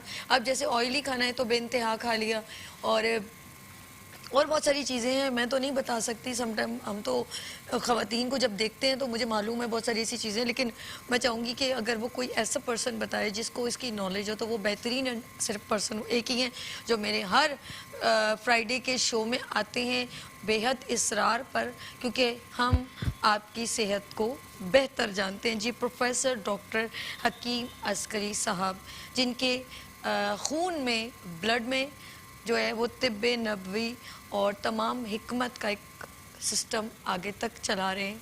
तो जी अस्सलाम वालेकुम, कैसे हैं? वालेकुम सलाम व रहमतुल्लाह। दादा हैं और फादर हैं और अब आप हैं, ठीक है? ये बड़ी 11वीं नस्ल है। बात तेरी खैर। अच्छा, यानी कि और मजीद दादा, अल्लाह, मैंने गलती कर दी, इसीलिए तो मैं कहती हूँ उसे नाम ले लूँ, कहीं गलती ना हो जाए। क्योंकि जब ये बात कहते हैं ना, तो पिछले तमाम इन्होंने अपनी जनरेशन को जिस तरह की अपनी यानी हिकमत को लेके चल रहे हैं, इसे मैं ये कहूँगी। तो मेरे परदादा का नाम था, उनका टाइटल था, उनको जो खिताब मिला हुआ था मसीहुल हिंद का था, जी, हकीम सैयद महमूद अली शाह देहलवी।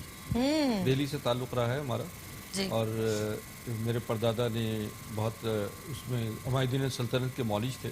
माशाअल्लाह। उस ज़माने में जॉर्ज हश्तम, मलका विक्टोरिया का भी इलाज किया लंदन में। जी, ऐसे ही मेरे दादा जो थे वो हाज़िकुल हिंद उनका टाइटल था, जी। खिताब था। हकीम सैयद ज़फ़रयाब अली शाह देहलवी, आप 7 रियासतों के मौलिज थे। माशाअल्लाह। इसमें मालिर कोटला, इसमें लोहारू स्टेट, खैरपुर, मीरत सिंध के नवाब हशमत अली खान। अच्छा, एक कॉलर की आगे यासिर कराची से, उन्होंने कहा मैंने बहुत इलाज किया, मेरी तेजाबियत ख़त्म नहीं हुई। तेजाबियत नहीं ख़त्म हुई, मैं लिख भी रही हूँ ताकि मुझे, क्योंकि आज थोड़ा सा है तो इसीलिए वो कॉल आ चुकी होती। अच्छा, कॉल ले लिया करें ताकि वो मुझे ज़रा सा पता चल जाए कि भाई कॉलर्स ने फ़ोन किया है, हमारे जितने और लोग सुनने वाले वो वहाँ से सुन ले, और हकीम साहब यहाँ से जो इसका आंसर दे दें। जी, तेजाबियत का इलाज जो है वो बेहतरीन है और बड़ा मुख्तसर सा है, मामूली। एक तो ये कि अपने घी, चिकनाई, जी, जी, तेज़ मिर्च मसाले, अचार, चटनी और गोश्त का इस्तेमाल कम कर दें। सब्जियां, सलाद और दही का इस्तेमाल ज़्यादा रखें। बेहतरीन बेहतरीन, ज़बरदस्त। इसके अलावा ये कि खाना खाने के बाद जो है पानी का इस्तेमाल कम करें। खाना खाने से कम 25 मिनट पहले या 30 मिनट पहले पानी खूब पेट भर के पीजिए, उससे तेजाबियत ख़त्म होगी। नाश्ते में जौ का दलिया और ज़बरदस्त। सागुदाना, इसबगोल की भूसी, ये इस्तेमाल करें। तो इंशाल्लाह ये है कि इससे आपकी तेज़ाबियत ख़त्म होगी। और खाना खाने के बाद वॉक ज़रूर करें। खाना खाते ही जो लोग सो जाते हैं, लेट बैठे रहते हैं, एसिडिटी तो बनती है उनके लिए। बात कर लें। हेलो, अस्सलाम वालेकुम, फराज लाहौर से। अच्छा, मैं एक बात कहना चाहूँगी आपसे भी, क्योंकि हम हमेशा जो टॉपिक लेकर आते हैं वो डिस्कस होने से रह जाता है डिटेल में, और आपका नंबर तो वैसे चल रहा है, जिसने कोई बात करनी है कुछ वैसे आपको दूसरी, यानी कि हमारे टॉपिक से हट के कुछ बात है तो वो आप इन्हें कॉल करके बात कर सकते हैं। लेकिन आज क्योंकि वो जो हम लेकर आते हैं, जो आपको अवेयर करना चाहते हैं, वो वहीं रह जाता है। हकीम साहब सही कह रही हूँ ना? आज का मौजूद तो हमने आज हमने रखा था। स्पेशल एक टॉपिक रखा है, वो आप बताइए जरा, आज पूरी का ब्रीफ मौजूद है कीजिए। ख़वातीन के इमराज में, ठीक है। जिसमें इनफर्टिलिटी की प्रॉब्लम हो जाती हैं, ख़ास तौर पर लेकोरिया या हार्मोनल सिस्टम की ख़राबी, अयाम की ख़राबी और मोटापा, जिसकी वजह से इनफर्टिलिटी का शिकार होती हैं, और फिलिपियन ट्यूब्स ब्लॉकेज या सिस्ट हो जाना, जिसकी वजह होती से है। और अच्छे खासे जरा सी मिस्टेक से बच्चे भी नहीं होते, मैं ये भी देखूं प्रॉब्लम उसमें ये कि एलोपैथिक ट्रीटमेंट, क्योंकि मैं खुद एमडी डॉक्टर भी हूँ, मुझे मालूम है कि एलोपैथिक में सवाए उसके कोई ख़ास इलाज नहीं मौजूद, कि अमूमन कह दिया जाता है कि जी फिलिपियन ट्यूब्स जो हैं वो ब्लॉक है, वो निकाल दी जाएंगी, या यूट्रस प्रॉब्लम है तो उसको निकाल दिया जाएगा, जिससे वो फर्दर जो है वो औलाद के काबिल नहीं रहती। लेकिन मैं ये समझता हूँ कि एलोपैथिक के अलावा होम्योपैथिक में या हिकमत में बहुत सारी ऐसी चीज़ें मौजूद हैं जिससे ये इलाज काबिल अमल है और ये ठीक ठाक हो सकते हैं। क्योंकि मैं ये समझता हूँ कि कोई भी तरीका है इलाज जो है मुकम्मल नहीं है, सब एक पहले तो ये दूसरे के बताएं साथ इसका हैं। रीजंस क्या है, ताकि फिर उसके बाद हम उसकी इसका रीज़न जो है वो ख़वातीन क्या-क्या मिस्टेक हमारी ख़वातीन जो है वो बड़ी शर्म हया में रहती हैं, उनके जो उनको अंदरूनी प्रॉब्लम्स होती हैं वो बहुत कम डिस्कस करती हैं, किसी से मौलिद से भी जाते हुए बड़ा हेजिटेट होती हैं। ऐसे मामले में बिल्कुल खुल के अपने मौलिद से कहते हैं वकील और डॉक्टर से कुछ नहीं छुपाना चाहिए, ऐसा ही है ना? क्योंकि मुस्तकबिल में बड़ी आपको फेस करना पड़ते हैं इसकी प्रॉब्लम से, अज़दवाजी मामला जो है मुतासिर होते हैं। ये चीज़ें हैं कि आप एक वॉक, एक्सरसाइज और अपनी वेट को नॉर्मल रखें। जो ख़वातीन अपने वज़न को बढ़ा लेती हैं वो भी इन मसाइल का शिकार होती हैं। अच्छा। हार्मोनल सिस्टम में डिस्टर्बेंस रहती है, जिसकी वजह से जो है वो उनका जो ओवम बैज़ा जो है वो कम बनता है और वो कंसीव करने से जो है उनको प्रॉब्लम हो जाती है। जिस तरह मैं पेन लेके यूं बैठ रही हूँ ना, आपको सुन रही हूँ, जैसे मैंने कहा ये पेशेंट की सारी बातें सुनो फिर मैं प्रिस्क्राइब करूंगी। आपने मुझे डॉक्टर बना दी, मैं तो गौर से सुन रही थी, वो जैसे डॉक्टर साहब पेशेंट की नहीं सुनते। और इसमें कोई शक नहीं है कि हकीम साहब जब पेशेंट आते हैं उनकी इसी तरह डिटेल में बात सुनते हैं। तो जब हम एक पर्सन के जो आपकी सोल्यूशन करने वाला वो आपकी बात डिटेल से सुनेगा तो तभी ही आपको प्रिस्क्राइब करेगा। इसीलिए हमने कहा पहले हम वो प्रॉब्लम डिस्कस करें कि जिसके रीज़न से आप इस प्रॉब्लम्स में आ जाती हैं। अच्छा, वो ख़वातीन है जिनको जाहिर सी बात है एक टाइम पीरियड्स होते हैं टाइम, तो इनकी इसके रुकने से भी कोई प्रॉब्लम्स हो जाती हैं? बहुत सारी प्रॉब्लम्स होती हैं इनके रुकने से। एक तो सिस्ट अमूमन जो ख़वातीन में होता है वो मेंसेस डिस्टर्बेंस की वजह से होता है। बिल्कुल। कम आना या ना आना, ये चूँकि बाद में जो है ये अंदर उसको हार्ड कर देती है और फंक्शन जो है डिस्टर्ब हो जाता है कंसीव का। ठीक। तो ख़वातीन में अमूमन ये भी होता है कि वो खाने पीने के मामलात में बड़ी लापरवाह हैं और अपने इस लापरवाही की वजह से तो इस दौरान में जब हार्मोनल आ रहे होते हैं, मेंसेस आ रहे होते हैं, उस दौरान में मोहतात रहना चाहिए, ठंडा पानी या ऐसी अशिया आइसक्रीम वगैरह से परहेज करें। और ये कि पीरियड्स के दौरान ये ड्यूरेशन जो हो उसमें जो ऐसी चीज़ों से जो इज्तनाब करे। और मैंने देखा है ख़वातीन को वो फ्रीज़र से चिल पानी, उसकी वजह से उनका जो है ना वो वर्म आ जाता है, पेट सूज जाता है। ये सब चीज़ें मैं अपनी आंखों से भी कभी कभी मैंने देखी। जी हाँ। इसके अलावा कॉन्स्टिपेशन रहना यानी कब्ज़ का हो जाना,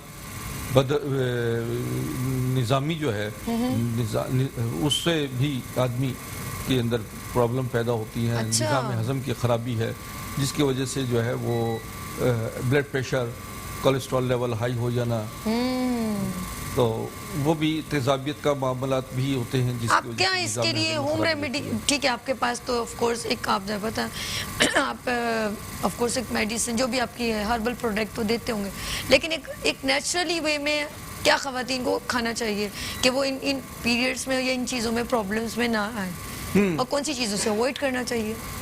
इस दौरान में ना तो बहुत ज़्यादा गर्म चीज़ों का इस्तेमाल करना चाहिए और ना ही बहुत ज़्यादा ठंडी चीज़ों गर्म का। चीज़ें क्या है? गर्म चीज़ों में मतलब है कि जैसे हम जिसे कहते हैं गोश्त, अंडा, मछली, ये चीज़ें हैं।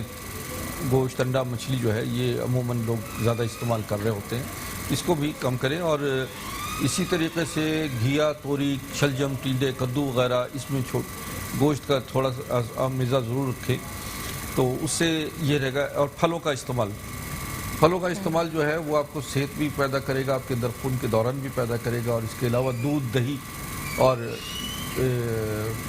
इसी तरह आपके जो दालें हैं उनका इस्तेमाल भी रखें। बेहतरीन, यानी कि उनके लिए बेहतरीन है। जी हाँ। अच्छा, कुछ लोगों को पीरियड ज़रूरत से ज़्यादा भी हो जाते हैं और रुकते भी नहीं, ये बड़ी प्रॉब्लम्स है। ये असल में अमूमन ये होता है कि सिस्ट की वजह से या तो अच्छा। बहुत ज़्यादा पीरियड्स होते हैं। इनको फिर ब्लड टेस्ट करवा, यानी कि अपना कोई टेस्ट भी करवाना पड़ेगा? हाँ, इनको फौरी चाहिए उसके बाद कि ही पता इनका चलेगा कि अल्ट्रासाउंड प्रॉब्लम करवाएं, क्या है टेस्ट मेन। करवाएं। और नाज़रीन, अगर ऐसी कोई प्रॉब्लम आपके साथ है तो ख़वातीन मुझसे रब्ता करें। हम अभी डिस्कस कर रहे हैं जिन बातों का, उसमें बेहतरीन चीज़ जो है, कुछ चीज़ें हम नहीं ओपनली भी नहीं कर सकते कि प्रॉब्लम्स, मतलब हम सिर्फ आपको बता सकते हैं कि ये आगे चल के बहुत प्रॉब्लम्स क्रिएट कर सकती है। कौन सी बीमारियां मजीद लग सकती हैं? एक तो आपके बच्चों का प्रॉब्लम हो सकता है, फिर आगे चल के और कौन सी, अल्लाह ना करे कि इन लापरवाही से, जैसे आपने कहा ना ख़वातीन इन चीज़ों को डिस्कस ही नहीं करना चाहती, ये क्या प्रॉब्लम्स आगे फेस करना पड़ सकती है, अल्लाह ना करे? देखिए सबसे बड़ा प्रॉब्लम तो इनफर्टिलिटी है, ठीक है, जिसकी जो कि बहुत हर बंदे की ख्वाहिश होती है कि वो और शादी के बाद साहिब औलाद हो। बेशक बेशक। और उसके लिए जब ये प्रॉब्लम पैदा हो जाती हैं तो फिर अज़दवाजी मामला जो हैं वो प्रॉब्लम शुरू हो जाते हैं, क्योंकि हर कोई पूछता है कि कोई खुशखबरी सुनाएं। शादी के बाद अमूमन दूसरा सवाल यही होता है। पहला सवाल ये होता है कंवारेपन में शादी कब होगी, शादी कब होगी। शादी हो जाती है, अच्छा बच्चे नहीं हुए, बच्चे नहीं हुए, हाँ, बच्चे बड़े होते हैं, स्कूल कब जाएंगे। ये एक है, ये सिस्टम, ये हम जिस निज़ाम में है ना, ये सवाल तो हमें फेस करने पड़ेंगे। ये तो हमारे सिस्टम का हिस्सा है, लाजमी बात है कि हमारे वालिदैन। अच्छा, इनफर्टिलिटी सिर्फ वुमेन्स के है, तो ऐसे कभी कभी तो मर्द हज़रात में भी प्रॉब्लम्स आती है? एग्जैक्टली। तो वो भी मेल में रुजू जो कर सकते हैं। प्रॉब्लम्स आती हैं वो स्पर्म क्वांटिटी की वजह भी होती है, मोटापा है और ग़िज़ाई बेतदालियाँ हैं जिसकी वजह से बॉडी पूरे एंजाइम्स नहीं पूरे होते। हकीम साहब कुछ ऐसी चीज़ बताएं ना जो प्रीमैच्योर एजुकेशन है, जिसकी वजह से इनफर्टिलिटी मेल में पैदा होती है। बेशक। और बहुत सारी प्रॉब्लम्स होती हैं, क्योंकि हमारे जो देखने वाले वो सिर्फ ख़वातीन नहीं है, वो मर्द हज़रात भी हैं। और हमें जितनी एक खातून की परवाह है, तो हमारे मर्द हज़रात की भी इतनी परवाह है। उनको अपनी हेल्थ का ख्याल रखना चाहिए, क्योंकि वो भी अपनी वाइफ को लुक आफ्टर करते हैं, अपनी फैमिली को देखते हैं, जॉब पे जाते हैं, तो उनका भी उसी तरह, क्योंकि उनकी भी हड्डियों में दर्द हो रहा है, एड़ियों में दर्द हो रहा है, तो ज़रूरी नहीं है उनको ये प्रॉब्लम और दूसरी प्रॉब्लम्स भी है। तो हम चाहते हैं वो भी जो है वो अपनी सेहत को एक्टिव रखें, क्योंकि उनके ऊपर तो पूरी फैमिली का बोझ होता है। उनको तो सबको एक रिस्पॉन्सिबिलिटी से हर बंदे को लुक आफ्टर करना है फाइनेंशियली। एग्जैक्टली। उनके ऊपर तो मेंटली स्ट्रेस होता है। तो आज डिस्कशन जो की है अफजाइश नस्ल से महरूम जी जी जी, अफराद भी उसमें शामिल हैं, ख़वातीन भी हैं, मेल भी हैं, दोनों का मर्द और ख़वातीन का ये मसाइल हैं। और ये बड़े गंभीर मसाइल हैं जिस पर जो है घर में नाचाकियाँ बढ़ जाती हैं, बहुत सारे प्रॉब्लम्स क्रिएट होते हैं। और फिर ये भी है कि देखिए जिन लोगों को अल्लाह ताला ने साहिब औलाद किया, अगर वो अपनी औलाद, देखिए औलाद जो है वो माँ बाप की बख्शिश का सामा बनती है। ओके। उनकी तरबियत, उनको नमाज, रोज़ा और हर लिहाज से जो उनकी ट्रेनिंग है, वो ट्रेनिंग आप देते हैं तो फिर वो आपकी आने वाली नस्लें जो हैं वो उसी तरीके से चलती हैं। तो हमारा नस्बुलैन ये होना चाहिए कि हमारी आने वाली नस्लें जो हैं वो भी प्रॉपर तरीके से अवेयर हों, हेल्थ के हवाले से भी और कुरानी इल्म के हवाले से भी, नमाज और रोज़े के हवाले से भी हमें पूरी उनको ट्रेनिंग दें, तो फिर ये मसाइल जो हैं ये बहुत कम पैदा होते हैं। बेशक बेशक, बिल्कुल सही कहा कि हमारे अपनी जो है ना थोड़ी चीज़ों को हमें मैनेज करना पड़ेगा। अगर हम नहीं करेंगे तो फिर हम तकलीफ में इसमें बहुत बड़ा किरदार हमारा जो है मीडिया का भी है, किरदार हमारा मोबाइल और मोबाइल पे चलने वाली मुख्तलिफ मैं समझ गई, ठीक लोगोयात हैं जिसकी वजह से ये प्रॉब्लम्स पैदा हो जाती है नाज़रीन, जो कि आने वाली नस्ल के लिए बहुत ज़्यादा तबाहकुन गंभीर है। पैदा हो रही हैं, बड़ी परेशानी बिल्कुल का सही, निर्माण बिल्कुल सही कहा इन्होंने। ये कहते हैं ना, ढके छुपे अंदाज में आपको अवेयर कि आप अपने बच्चों पे नज़र रखें कि हमारे जो हैं बच्चे, क्योंकि कम एज के बच्चे हैं, अगर वो इस तरह की जो वीडियोज़ हैं, ये चीज़ें आप देखेंगे तो आपको प्रॉब्लम्स हो सकती हैं। बिल्कुल है, बहुत सारी पैदा हो रही हैं इससे, जो है ना, वक्त से पहले मैच्योर हो जाना और भी- फिर ना तजर्बाकारी में वो अपने आप को ख़राब कर जाते हैं। उन्हें नहीं मालूम होता कि हमारे आने वाले वक्त में हमें किन मसाइल और परेशानियों से आपने ये तमाम मसाइल आज डिस्कस करने हैं और आपने किचन में भी जाने। लेते हैं, आपकी इजाज़त है, ब्रेक हो जाए। जी नाज़रीन, लेते हैं छोटी सी ब्रेक और मिलते हैं ब्रेक के बाद मुस्कुराती सुबह में सभी के साथ। मुस्कुराते सुबह। Welcome back. जी हाँ, आप सोच रहे होंगे सभी यहाँ क्या कर रही है खड़े होके। जी हाँ, ये है यूसुफ का किचन और मैं आ गई हूँ यूसुफ के किचन में। बल्कि ये बड़ा सरप्राइज़ है आज कि आज जो है हमारे हकीम अस्करी साहब जो हैं, उन्होंने एक सरप्राइजिंग डिश जो है वो क्रिएट की है और वो हेल्थ के लिए बहुत अच्छी है। तो हम उनकी जानिब चलते हैं। आज बड़ा हमारे गेस्ट जो है हमारे किचन में भी आ गए। अस्सलाम वालेकुम यूसुफ साहब एंड वेलकम अस्करी साहब। ये क्या है, व्हाट इज दिस? ये आज मैं ये बिरयानी बना रहे हैं और आलू की बिरयानी है, उसमें कानाडर्मा शामिल होगा, मशरूम। ओह मशरूम। और मशरूम दुनिया की एक सुपर दवा है, सुपर हर्ब है, जो कि जिसे हम खुम्बी भी कहते हैं। खुम्बी भी हमारे यहाँ पे बहुत पैदा होती है, जिन इलाकों में ज़्यादा बारिश होती है, कश्मीर, मरी, सवात और पंजाब में उन इलाकों में ये होती है। लेकिन एक ख़ास किस्म का ये मशरूम जो कि चाइना, कनाडा और जापान, मलेशिया में ख़ास तौर पे वहाँ पे पैदा होता है, जिसे रेड मशरूम कहते हैं। और ये गानाडर्मा, आप जाइए नाज़रीन, गूगल पे जाइए, गानाडर्मा सर्च कीजिए, आपको उसकी खसूसियात पता लग जाएंगी। जैसे कि हम गोश्त को बहुत ज़्यादा इस्तेमाल करते हैं, गोश्त का मुतबादिल भी है माशाल्लाह। और ये समझिए कि ये हार्ट के लिए, दिल के मरीज़ों के लिए, जिगर के मरीज़ों के लिए, जिगर का कैंसर और पूरी बॉडी में जहाँ कहीं भी कैंसर है उसके लिए ये मशरूम जो है, जिसे हम गानाडर्मा कहते हैं या ऋषि भी कहते हैं इसको, कॉर्डिसेप भी इसकी एक किस्म है, इसी तरह लॉइंसमैन भी इसी की एक किस्म है। तो शुरू करें। जी ये हाँ, ना हो कि बिल्कुल, अच्छा आप- बड़ी बात है कि आप शुरू करें। ये बड़ी बात है कि ये यानी कि हमारे जो है हार्बलिस्ट हैं, लेकिन उन्होंने डिश ऐसी क्रिएट की है जो आपकी, क्योंकि मद्देनज़र रखेंगे ना, क्योंकि हेल्थ कंसल्टेंट है, तो उन्होंने डिश का भी जो इंतखाब किया है वो आपकी हेल्थ और आपकी बीमारी से रिलेवेंट है, यानी कि आपकी हेल्थ के लिए कितना क्योर कर सकता है। ये है कैंसर पेशेंट के लिए कितनी अच्छी बात है जो आप डाइट खाएं, वो आपकी डिजीज़ को भी और आपके टेस्ट को भी, यानी कि बिरयानी तो हर पर्सन की कमज़ोरी है। तो बस बताइए क्या क्या, पहले शेफ यूसुफ आप बताइए। अच्छा, सबसे पहले आज हम बता रहे हैं नाज़रीन को कि हम बनाने जाने हैं आलू की बिरयानी। तो उसमें जो हकीम साहब की इन्वेंशन है, बेसिकली वो एक डर्मिक पाउडर लेकर आए जो मशरूम से रिलेटेड है, वो आज हम इसमें ऐड करेंगे। बेसिकली ये एक तरीके की, क्या कहेंगे जी हाँ, इसको? मशरूम बिरयानी, मशरूम या की बिरयानी। गानाडर्मा बिरयानी। गानाडर्मा बिरयानी तो एक इन्वेंशन कर रहे हैं हकीम साहब। तो अच्छा, इससे सबसे पहले मैं आपको इंग्रेडिएंट्स बता दूं नाज़रीन को। अच्छा, इसमें हमारे पास है आलू, हमने जो क्यूब्स में काटे हुए हैं यहाँ पर। अच्छा थोड़ा सा दिखाएं, हमारे कैमरा फोकस करे ताकि पता। जी आलू हो मैं गया। थोड़ा सा आगे रख देता हूँ। नहीं नहीं नहीं नहीं, वही रखे वरना छोटी चीजें छुप जाएंगी। यस आलू हमारे पास है ठीक है। यहाँ पर। इसके अलावा हमारे पास टमाटर मौजूद हैं, गुड। दही है हमारे पास। अच्छा, ये जो गार्निश हमने बनाई हुई ये बेसिकली टमाटर और आलू बुखारा, इसके साथ धनिया, पुदीना, थोड़े से लेमन स्लाइस हैं और हरी मिर्चें। ये बेसिकली जब हम तय लगाएंगे बिरयानी की तो हम उसमें ऐड करेंगे ये। उसके अलावा हमारे पास प्याज है जो हम सबसे पहले इसको सौते करेंगे गरम मसाले और तेल के साथ। साथ में हमारे पास लहसुन अदरक है, अलग अलग इंडिविजुअल है। ज़ीरा है हमारे पास भुना हुआ, गरम मसाला है, हल्दी है और कुटी हुई मिर्चें। तो सबसे पहले जब हम इसको स्टार्ट में लेंगे, बिस्मिल्लाहिर्रहमानिर्रहीम, इसको आप थोड़ा सा लेकर ना। अच्छा, गरम मसाले में तेज़पात हैं।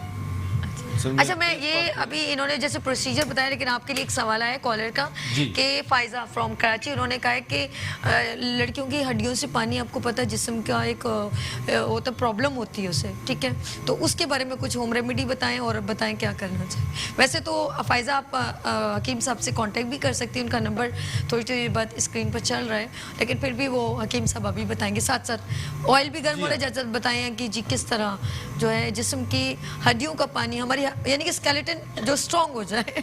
हाँ बिल्कुल जी। बिल्कुल। इसमें बेटा मैं जो आज आपको गानाडर्मा इंट्रोड्यूस करवा रहा हूँ, ये हड्डियों के तमाम प्रॉब्लम्स में भी काम आता है और हार्ट के लिए ख़ास तौर पे जिस्म के जितने भी कहीं भी ब्लॉकेज है, खून के क्लॉट्स हैं जिसकी वजह से हार्ट अटैक होता है या लंग्स की प्रॉब्लम होती है, इसी तरह किडनी प्रॉब्लम होती हैं, ये होल बॉडी सर के बाल से लेकर पैर के नाखून तक जहाँ कहीं भी ब्लॉकेज है ये गानाडर्मा पाउडर जो है ये उसे खोलता है। ये ख़ास तौर पे हम इसको आप जो भी नाज़रीन इसको मंगवाना चाहते हैं तो आप रब्ता करें।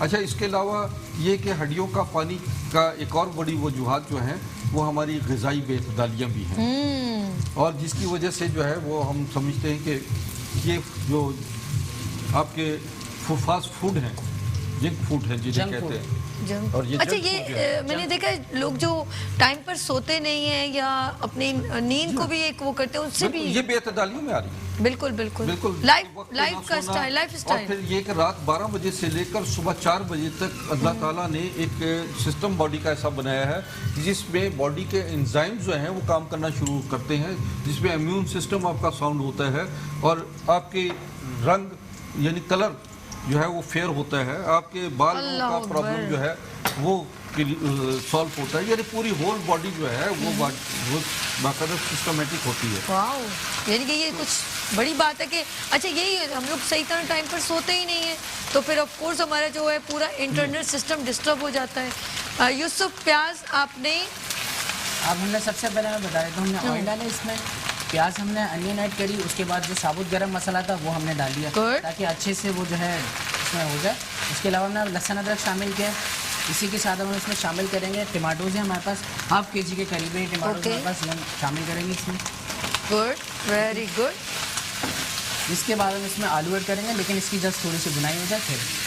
ओहो, बुनाई हो रही है। हकीम साहब से एक मेरा क्वेश्चन है। हाँ हाँ, पूछे पूछे पूछे। अच्छा, मैं ये कह रहा था जिस तरह आपने एक लाया टर्मिक पाउडर, तो बेसिकली हम अब जिस तरह मैं अपनी बिरयानी बना रहा हूँ, ठीक है, मैं ये स्पाइसेस ऐड करूँगा, इसके बाद देन मैं एक चावल की लेयर लगाऊंगा, फिर मैं एक योगर्ट की लेयर लगाऊंगा, फिर ये जो गार्निश मैंने बनाई है इसकी मैं लेयर लगाऊंगा। आप जो वो मसाला है वो कब ऐड करेंगे इसमें?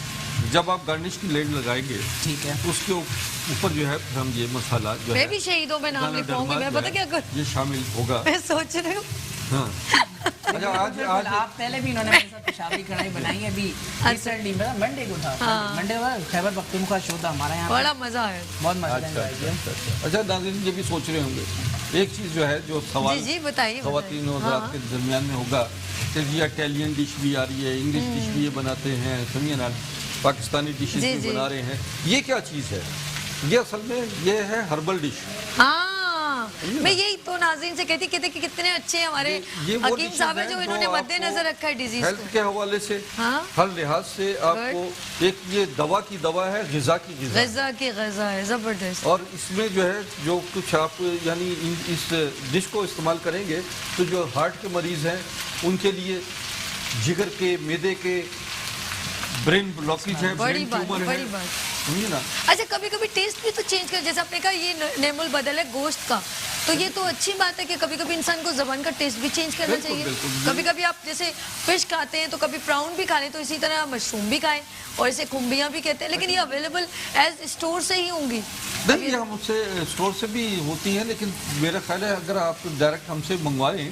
अरे तो बताएं ना मुझे, ये तो बता नहीं रहे कि आपके पास अवेलेबल है। जो है ना बाहर से, अच्छा, आप लोग स्पेशल मंगवाते हैं। और ये क्योंकि मैं इसमें थोड़ा सा ऐसी चीज़ें जो दुनिया भर की हर्ब्स हैं उस पर वर्क कर रहा हूँ, तो ये मैं गुज़श्ता 17-18 साल से इस्तेमाल कर रहा हूँ। अच्छा। और पेशेंट्स को भी देता हूँ। तो ये है कि अब इसमें हमने अब जो एक और चीज़ है, जी बताइए। ये सुहांजना। हाँ, जैसे हम लोग पहले कसूरी मेथी का हम लोग अभी तक इस्तेमाल करते हैं, ये सुहांजना का कहवा, बड़ी इसके साथ जो है सुहांजना है, इसमें ग्रास है, लेमन ग्रास है, और ये इसमें डलेगा या कहवा बनेगा? नहीं, कहवा बनेगा। तो इसके लिए गर्म खोलता हुआ पानी में ये डल जाएगा सिर्फ? खोलते पानी में डलेगा। इसको ज्यादा बॉइल तो मजीद नहीं करना? नहीं, इसको खोलते पानी में डालें, आधा मिनट रखें और उसके बाद जो है ना ये कहवा तैयार है। जबरदस्त। एक दिन होगा आप इसकी टी बैग करके ना फिर लोगों को बताना शुरू कर देंगे, फिर तावीज़ बना के डुबोए और हकीम साहब का नाम ले। नहीं इसका बन सकता है लाइक टी बैग। एग्जैक्टली, बिल्कुल बिल्कुल, ये चीजें हमारे आपका- इधर मैंने कॉलेज स्वांजना बात करी हमारे सर। कराची में तो जगह जगह उग जी रहा जी है, बिल्कुल। और ये बल्कि पाकिस्तान भर में बहुत अवेल है, बहुत ज्यादा है। ये जोड़ों के दर्दों के लिए, ब्लड हमारे इधर प्रेशर मैंने के कॉलर लिए। में बात करी। हेलो अस्सलाम वालेकुम। हेलो जी, क्या पूछ रहे हैं आपने? बारे में मालूमात करनी थी। हेलो, हेलो, आप इनका मैसेज ले लीजिए ना प्लीज।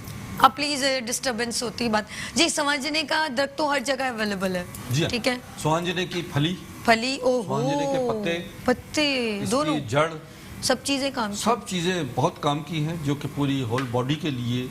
यानी- अच्छा, उसकी मैं फेसबुक पे जब स्टडी करती हूँ तो बेस्ट सबसे जब रेटिंग देखी जाए 99% मतलब सब जब रिसर्च के बाद पता चला है समंजने का दरख्त सबसे टॉप पर है। बिल्कुल बिल्कुल। और अच्छा, हमारे इसके मुल्क साथ को बड़ी जी, आसानी से शेफ साहब कह रहे हैं हमें तो कोई पूछ ही नहीं रही है। तो नहीं, जी कहा तो इसका प्रोसीजर सही बता है। दीजिए। इसका प्रोसीजर ये है कि अब जिस तरह हमने आलू डाल के आपके सामने इसको थोड़ा सा इसको जरा प्लीज दिखाएंगे। यस, एक दफा हम दिखा सकते हैं इसको। Yes, इस तरह से हमने आलू डाल रिपीट करेंगे। प्याज ब्राउन किया। हाँ जी बिल्कुल। सबसे पहले हमने इसके अंदर प्याज ऐड करी, ठीक है। और प्याज ऐड आप देखा यहाँ करें, कोई टेंशन न लें। गरम मसाला जो है, Yes. साबुत गरम मसाला हमने वो ऐड किया। उसके साथ ही Okay. फिर हमने इसी के साथ हमने इसमें लहसुन अदरक का पेस्ट ऐड Good. किया। देन हमने 2 स्पाइसेस डाले, टर्मरिक पाउडर और रेड चिली पाउडर, वो ऐड करके थोड़ी सी भुनाई करी। भुनाई के बाद हमने जस्ट आलू इसमें ऐड किए, और आलू ऐड करने के बाद अब हम इसको थोड़ा सा दम पे रखेंगे। जब तक ये दम पे होगा इतने हम यहाँ पर हकीम साहब का कावा हम रेडी कर लेंगे। ओके, तो अभी इसके लिए मुझे क्या करना पड़ेगा हकीम साहब, बताइए। बस ये इसमें पानी डालें, 3 कप पानी डाल दीजिए। 3 कप नाप हाँ, किया एक वैसे? साशे में हम ये 3 कप पानी तैयार करें। ये खोलते हुए पानी में हमने ये डाल दिया और खाने के बाद ये कहवा पी लिया। कहवा पी लिया। ओहो, चीनी या कुछ चीज़ें ऐड करने की जरूरत वो है? मर्जी है, आप डिपेंड ऑन चीनी यू। डालें, शहद डालें या ब्राउन शुगर डालें। जो शुगर पेशेंट हैं ब्राउन शुगर डाल सकते हैं। अच्छा, मैं इसका वो बता दूं, ये जैसे आपने कहा ये तो अवेलेबल है हर जगह। लेमन ग्रास लेमन ग्रास, और समंजने का दरख्त। स्वांजना, पुदीना, ओके, इलायची। पुदीना सुखा सकते हैं, वो भी हमारे सूखा पुदीना है। इजीएस्ट मिल जाएगा। समंजने के पत्ते लेके आप उसको सुखा सकते हैं। सिर्फ आपने लेमन ग्रास जो है शायद इतनी जल्दी अवेलेबल, वो आप पंसारी के पास मिल जाए जाती और है, ले लें। आराम से मिल जाती 2-3 चीज हो गई ना, इट्स ओके, बिल्कुल। ला के रख और लें। इलायची डाल शामिल कर लें। अच्छा, ये इसको पत्ते इलायची धूप में डाल मत सुखाइएगा, ये समंजने के Exactly, पत्ते धूप बिल्कुल में नहीं छाँव में इसको सुखाना सुखाइए, है। इसको छाँव में सुखा। इसकी आफादियत कायम रहेगी। और ये है कि ये ब्लड प्रेशर, शुगर के मरीज, हार्ट के मरीज, और सबके लिए बेहतर, दिन में एक बार पी लें। 1-2 दफ़ा दिन में ज़रूर इस्तेमाल करें खाने के बाद जो है। और इसकी फिर देखिए खसूसियात कि आप बिल्कुल लाइट फील करेंगे। फिर आप ना हकीम साहब की तरह आपकी स्किन टिक चिक चका चका चका मेरी इनकी skin इन्होंने की- ये बताया तो बड़ी चक चक चका हो जाएगी।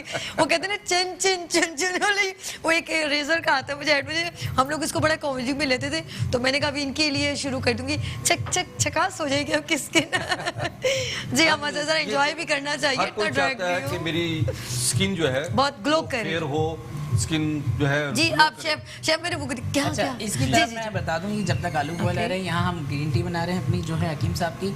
अच्छा, जो मैं लेयर लगाऊंगा उस लेयर के लिए एक तो गार्निश मैंने ये वाली रेडी करी थी माशाल्लाह। आपके सामने, ठीक है। ये जो गार्निश है ये हम लेयर बना के डालेंगे। उसके अलावा एक जो लेयर में लगेगा, ये हमने योगर्ट लिया है, थोड़ा सा इसमें सर्दे का रंग और केवड़ा, ओह। हम मिक्स करेंगे इसको इस तरह से, ठीक है। और इसी के साथ हम इसमें, अगर हकीम साहब आप चाहें तो आप अपना पाउडर इसमें अभी भी ऐड कर सकते हैं, कोई इशू नहीं है। अगर आप Exactly, बिल्कुल, योगर्ट भी आ ठीक है? जाएगा। और उसके अलावा हम इसमें थोड़ा सा हम गरम मसाला भी ऐड करेंगे। आप थोड़ा सा इसको पकड़िए सर, हकीम साहब जरा प्लीज हेल्प करें ना उनकी, लाइए। आप ये भी पकड़ें। ताकि वो कुछ अभी ये इसमें पाउडर ऐड कर रहे हैं मशरूम का, क्या था, डर्मिक पाउडर, गाना डर्मा। अच्छा, गाना गाना डर्मा, डर्मा। सॉरी, गाना इसको- डर्मा। अच्छा, थोड़ा मुश्किल से वर्ड है यार, ज़बान जी, पे आ जी, नहीं रहा ना थोड़ा वो। गाना डरमा, गाना हाँ, इसकी इसको क्या गाना अफादियत डर्मा, है? ऋषि, इसकी अफादियत तो मैंने अभी बताई है।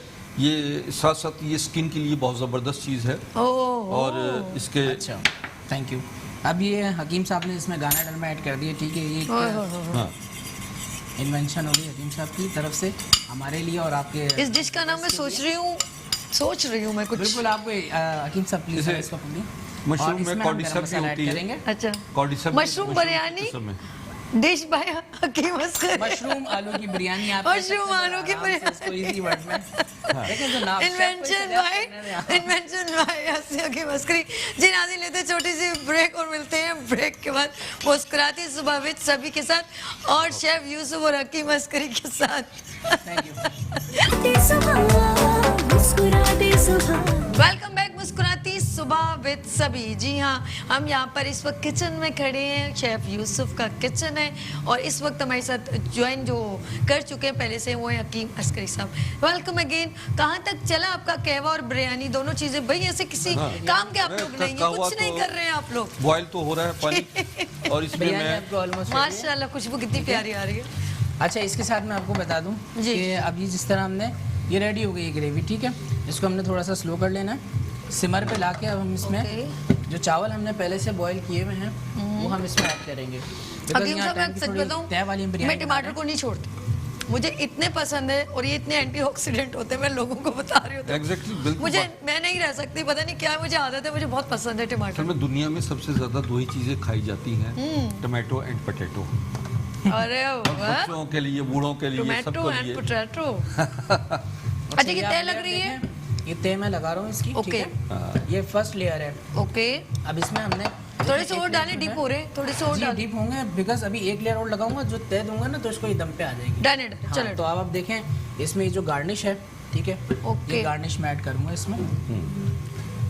जबरदस्त गार्निश आपने इस तरह से ऐड करनी है, या आप चाहें इसको मिक्स कर लें इस तरह अच्छी तरह। ओके। अच्छा, इसके अंदर जो इन्होंने कटिंग करके अदरक, लेमन, धनिया, हरी मिर्चें और ये सब जो है ना, ये न्यूट्रिशन वैल्यूज बड़ी जबरदस्त है और ऐसी जो है हेल्दी बिरयानी होनी चाहिए। एग्जैक्टली, ये वो वाली नहीं है हेल्दी, ये वो बहुत आपके सेहत के लिए हेल्दी है। बिल्कुल ग़िज़ा क्या वो सही होनी है? चाहिए नाज़रीन जो के आपके लिए कि जो हेल्थ को आपको और एक और protect आपने करे। बहुत इट्स मीन मैं कहूँगी जो हम लोग मसाले जो प्रिपेयर्ड बनाते हैं, इससे बेहतर है कि हम ऐसे मसाले यूज़ करें जो आपके अंदर इंटरनल अब प्रॉब्लम। ये जो हकीम साहब ने इसमें एक इन्वेंशन किया, क्या था? दही, गाना डरमा। गाना डरमा। अच्छा, पूछे इसलिए मुझे नाम बहुत नहीं आ जाएगा, सीखो अभी। हाँ बिल्कुल, बिल्कुल, learning resources अभी है नाज़रीन के लिए भी कई लर्निंग प्रोसीजर ऑलवेज। ये हमने इसमें इस तरह से कुछ हकीम साहब ने इन्वेंशन की तो कुछ मैंने भी कर दी ताकि जायका ज़रा अंदर तक आए। और आप माशाल्लाह हमारे नाज़रीन भी देख रहे हैं, शेफ यूसुफ ने एक जो है डिश, आज बिरयानी थी लेकिन हकीम साहब ने उसमें ये 4 चांद लगाए, उन्होंने ये 8 चांद पानी लगाए। आपका पानी बॉयल हो गया है, खोल रहा है। जी सर, बिल्कुल। अब इसमें हम ऐड कर लेते हैं, बिल्कुल। जब तक ये तय लग रही है आप डाल दीजिए। और लेमन ग्रास, समझने के पत्ते और इलायची और तीनों चीज़ें बड़ी अच्छी। जी हाँ। अब इसकी अरोमा देखते हैं कैसा आएगा। ओ हो, ठीक है जी, डल गया। अच्छा, मैक्सिमम इसको कितना बॉईल करना है इस कहवे को? बस जस्ट आधा 1 मिनट। अच्छा, ज़्यादा नहीं, इसको बॉईल कर दो। ठीक। ये तय इसकी पूरी लग गई जी, ये नाज़रीन आप देख रहे हैं, तय पूरी लग गई है और आपने इसको पूरा छुपा देना है राइस से। जी गुड। अब ढक दिया जस्ट हमने यस 5 to 7 मिनट्स ओके, क्योंकि राइस हमारे पास वैसे ही बॉयल है, डन इट। हाफ डन हुए हैं। वो शो की वजह से हम थोड़ा उसको पहले ही बॉयल करके रख देते हैं बिकॉज टाइम की ज़रा शॉर्टेज होती है, वरना बिरयानी में तो आपको पता है नाज़रीन कितना टाइम लगता है। वैसे अगर आप चाहें तो अपने मेहमानों के लिए इस तरह प्रेप करके रख सकते हैं कि आपकी 30 मिनट्स में या 25 मिनट्स में मैक्सिमम हो जाए। अगर आपकी चीज़ें प्रिपेयर्ड हो फिर आपसे जल्दी बन जाता है। अब इसको दम पे लगा दीजिए, ये देखिए, ठीक है।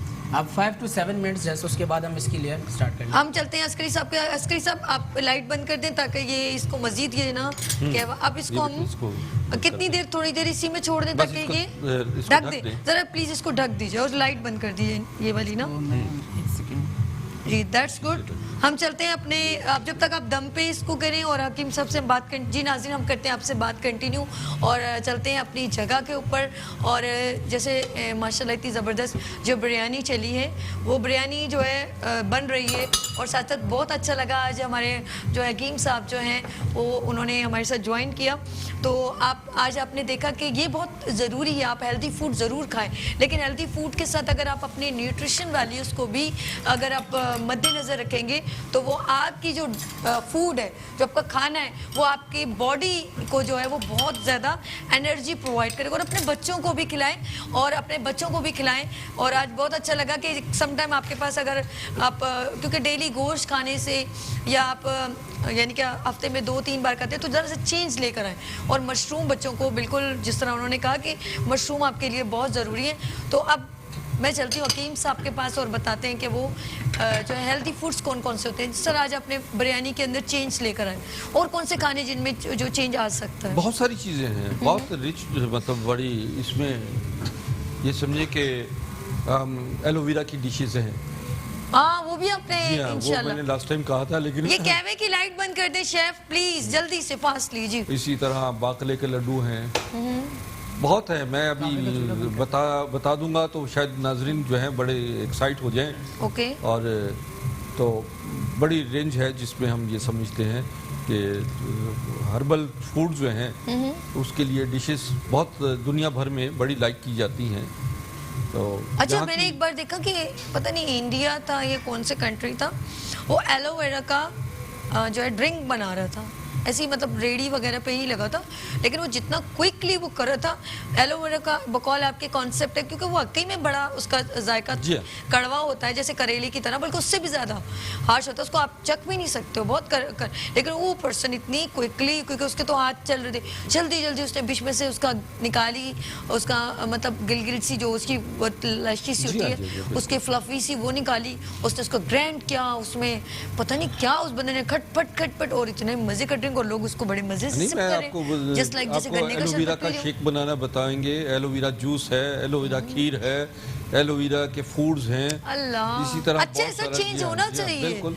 ये चीज़ें ऐसी हैं कि जो हम समझते हैं कि हम कई अरसे से सिर्फ चंद ही खुराकों की तरफ उन्हीं के गिर्द घूम रहे हैं और वही recipe korma biryani Exactly, change बिल्कुल। होना चाहिए सर। अब और ऐसी दुनिया बड़ी चीजें फास्ट हो रही है, हमें पता लगना, हमें ये होना चाहिए कि हमारी मुल्क में जो जड़ी बूटियां हैं वो उनकी अफादियत- उनकी अफादियत क्या है, वो aware सिर्फ होना डिजीज चाहिए के लिए health नहीं हवाले बल्कि से। आपके हेल्थ रेगुलर इस्तेमाल के लिए भी आप, ताकि जी वो हाँ। प्रॉब्लम्स अभी हम जिक्र कर रहे थे खवातीन के और मेल प्रॉब्लम्स के हवाले जी, से, जी। सिस्ट के हवाले से। ये गानाडर्मा जो है इसके कैप्सूल्स हम बनाते हैं, और इसको ये गानाडर्मा जो है ये इन सिस्ट की और हार्मोनल प्रॉब्लम्स की, इनफर्टिलिटी के हवाले से जो ब्लॉकेज वगैरह होती हैं, ये इसको ख़त्म करने में बुनियादी किरदार अदा करती हैं। बिल्कुल बिल्कुल। आपने जब मेरे जहन में जब आप बात कर रहे थे तो मैंने कहा ये हम लोग ना पहले ये सब चीज़ें ये होती थी कि मैंने देखा था हमारी वालदा जो होती थी वो कभी नीम घर में था तो वो नीम के पत्ते बड़े मज़े से, कभी आगे की उनकी चोंचें छोटी छोटी होती थी, उनको नीम तोड़ की के, कोंपल। हाँ बिल्कुल, उन्हें वो तोड़ के और हल्का सा वो क्रश करके पानी में करके पी लेती थी। तो जी हाँ। नेचुरली वो चीज़ों को जो है ना, और ये समझने की फलियों का सालन, कभी वो दाल में मूंग की दाल, मूंग मसूर की दाल में, और उसकी स्टिक जो है वो यूँ चूस के, तो वो बहुत टेस्टफुल थी। पहले जो लोग हैं ये तमाम करेले का जो है कीमा भरे करेले हम कहते थे, तो अम्मी कभी कीमा प्याज भी बड़े मज़े का बनाती टमाटर डाल के, वो इतने कड़वे भी नहीं महसूस होते थे। क्या वो हमारी न्यूट्रिशन वैल्यूज़ पूरी होती है, ये वालिदैन करते थे। ऐसे निम्बोली का मुरब्बा ओए ये हिकमत में बनता है, जो कि यानी कड़वा भी नहीं होता और खून मुसफ़्फ़ी खून होता है। आजकल मौसम अगर निम्बोली का है तो जिनके चेहरे पर दाने हैं और चेहरे पे कील हैं, महासे हैं, तो उनके लिए बहुत ये नीम ज़बरदस्त के है। निबोली, वो जो नीम नीम के के- पीले पीले लगे जी थे हाँ, बे, जी हाँ। जो उनके साथ बेर ही बोलेंगे वो उसकी फल है, नीम- फल है नीम का उसका। फल है। अच्छा, वो जो चूसो तो लेस सा निकलता है उसमें से, जी हाँ, जी वो हाँ। मीठा होता है। अच्छा देखिए, दरख्त कितना कड़वा हो, उसके पत्ते कड़वे, उसकी टहनियाँ जो है वो डाल, लेकिन उसका जो फल है, आप नींबू को जब मैंने 2-3 दफ़ा खाया है, मैंने कहा ना बचपन में ये सब, तो वो बट मीठा सा टेस्ट है उसका। एग्जैक्टली। लेस अब सा। जिन बच्चों पे या ख़वातीन और हज़रात के जिस्मानी तौर पर जो है वो खारिश हो जाती है पूरे जिस्म पे, उसका अच्छा। बेहतरीन नुस्खा जो है वो नीम के पत्ते, वो 1 पाव नीम के पत्ते लेकर उनको 2-3 किलो पानी में बॉईल कर ले और उसमें थोड़ा सा काफूर शामिल करके और उसको ढक दे, और जब नहाएं तो जिस्म पे नहाने के बाद जो है उस नीम के पानी का 1-2 डोंगे जिस्म पे डाल के और तौलिए से साफ ना करें, खुश कर लें। ये 3 या 4 दफ़ा आप आपकी नहाएं, रेसिपी हिट हो आपकी गई है भाई, सारी मुझे कॉल पे कॉल जो है ना खारिश वो जो है जिस्म की खारिश रफा हो जाएगी। मैंने कहा आपकी रेसिपी हिट हो गई है, और मुझे कॉल क्योंकि ज़रा सा है, ज़रा डिस्टॉर्शन है आवाज़, तो इसलिए हम ले नहीं रहे, लेकिन वो इतनी वो हिट हो गई है, मुझे लग रहा है आपके नाम से नॉमिनेट, उसको रिपीट करने को हुक्म हो गया जी। हमारे कॉलर्स हैं, सुमेरा ने कॉल किए कि भाई ये रिपीट हो जाए। यूसुफ ज़रा प्लीज़ इसे रिपीट कीजिएगा। हमारे हकीम साहब की आज जो है बिरयानी में जो एडिशन हो गया ना, वो बड़ा हिट हो गया। जी जी, ये स्पेशली आपके रिक्वेस्ट में सुमेरा के लिए मैं रेकमेंड कर देता हूँ दोबारा से। अच्छा, बेसिकली हम बना रहे थे आलू की बिरयानी, तो इसमें हकीम साहब ने एक मशरूम के पाउडर की जो है इन्वेंशन की है। तो मैंने इस तरह से बनाई बिरयानी कि हमारे पास इंग्रेडिएंट्स थे सॉल्ट, पेपर, इसके अलावा लहसुन, अदरक, टमाटरों की गार्निश है हमारे पास जो कि आपने देखी है। उसके अलावा हमने एक पेस्ट बनाया था जो हमने एक कटोरी दही का, उसके अंदर हमने जस्ट जो है फ्यू ड्रॉप्स हमने ज़ाफ़रान का एसेंस डाला था। उसके अलावा हमने उसमें थोड़ा सा जर्दे का कलर ऐड किया था और उसको विक्स किया था। उसी के दौरान जब विक्सिंग के दौरान हकीम साहब ने उसके अंदर 1 चमचा जो है मशरूम का पाउडर ऐड किया था और हमने 1 चमचा गरम मसाला ऐड किया। उसके बाद हमने वो मिक्स करके सबसे पहले चावलों की तह लगाई, उसके बाद हमने जो ग्रीन गार्निश थी हमारी उसकी लेयर लगाई, देन वो जो पेस्ट था हमने वो ऐड किया।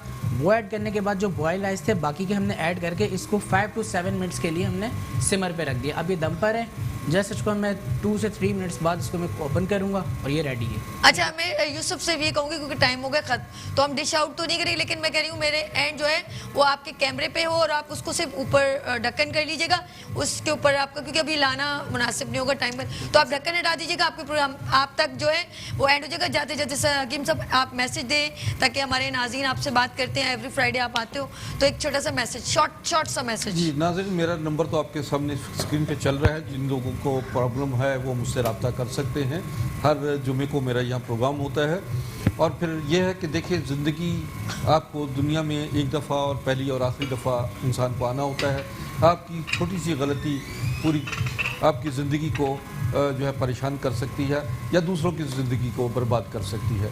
कोशिश करें खैरुन्नास मन यनफ़उन्नास, ऐ लोगों तुम्हारा नफ़ा इसी में है कि तुम इंसानों का भला सोचो, और आप जितना आप दूसरों के लिए सोचेंगे, यकीन माने कायनात फितर उतना ही आपके लिए सोचेगा। आप दूसरों के लिए भला करें, अल्लाह आपका भला करेगा। दूसरों की सेहत का ख्याल रखें, आप सेहतमंद रहेंगे। दूसरों की खुशियों का ख्याल रखें, आप खुश रहेंगे। बात बेहतरीन सर, आपका बहुत शुक्रिया। नेक्स्ट फ्राइडे इंशाल्लाह एक नई रेसिपी के साथ आपके साथ हाजिर होंगे। जी नाज़रीन, अपना बहुत ख्याल रखिएगा। और सबसे पहले जो मैं एंड में मैसेज देती हूँ वो ये कि अपने इर्द गिर्द सब का ख्याल रखें, अपने बहन भाइयों से, अपने बच्चों से, अपने वालिदैन से बहुत मोहब्बत करें, स्पेशली अपने वालिदैन का बहुत ख्याल रखें और मुझे दुआ में याद रखिएगा। हम जी चलते हैं, आप ज़रा इसका ढक्कन ओपन करें। जी अल्लाह हाफ़िज़ और डिश की जानिब।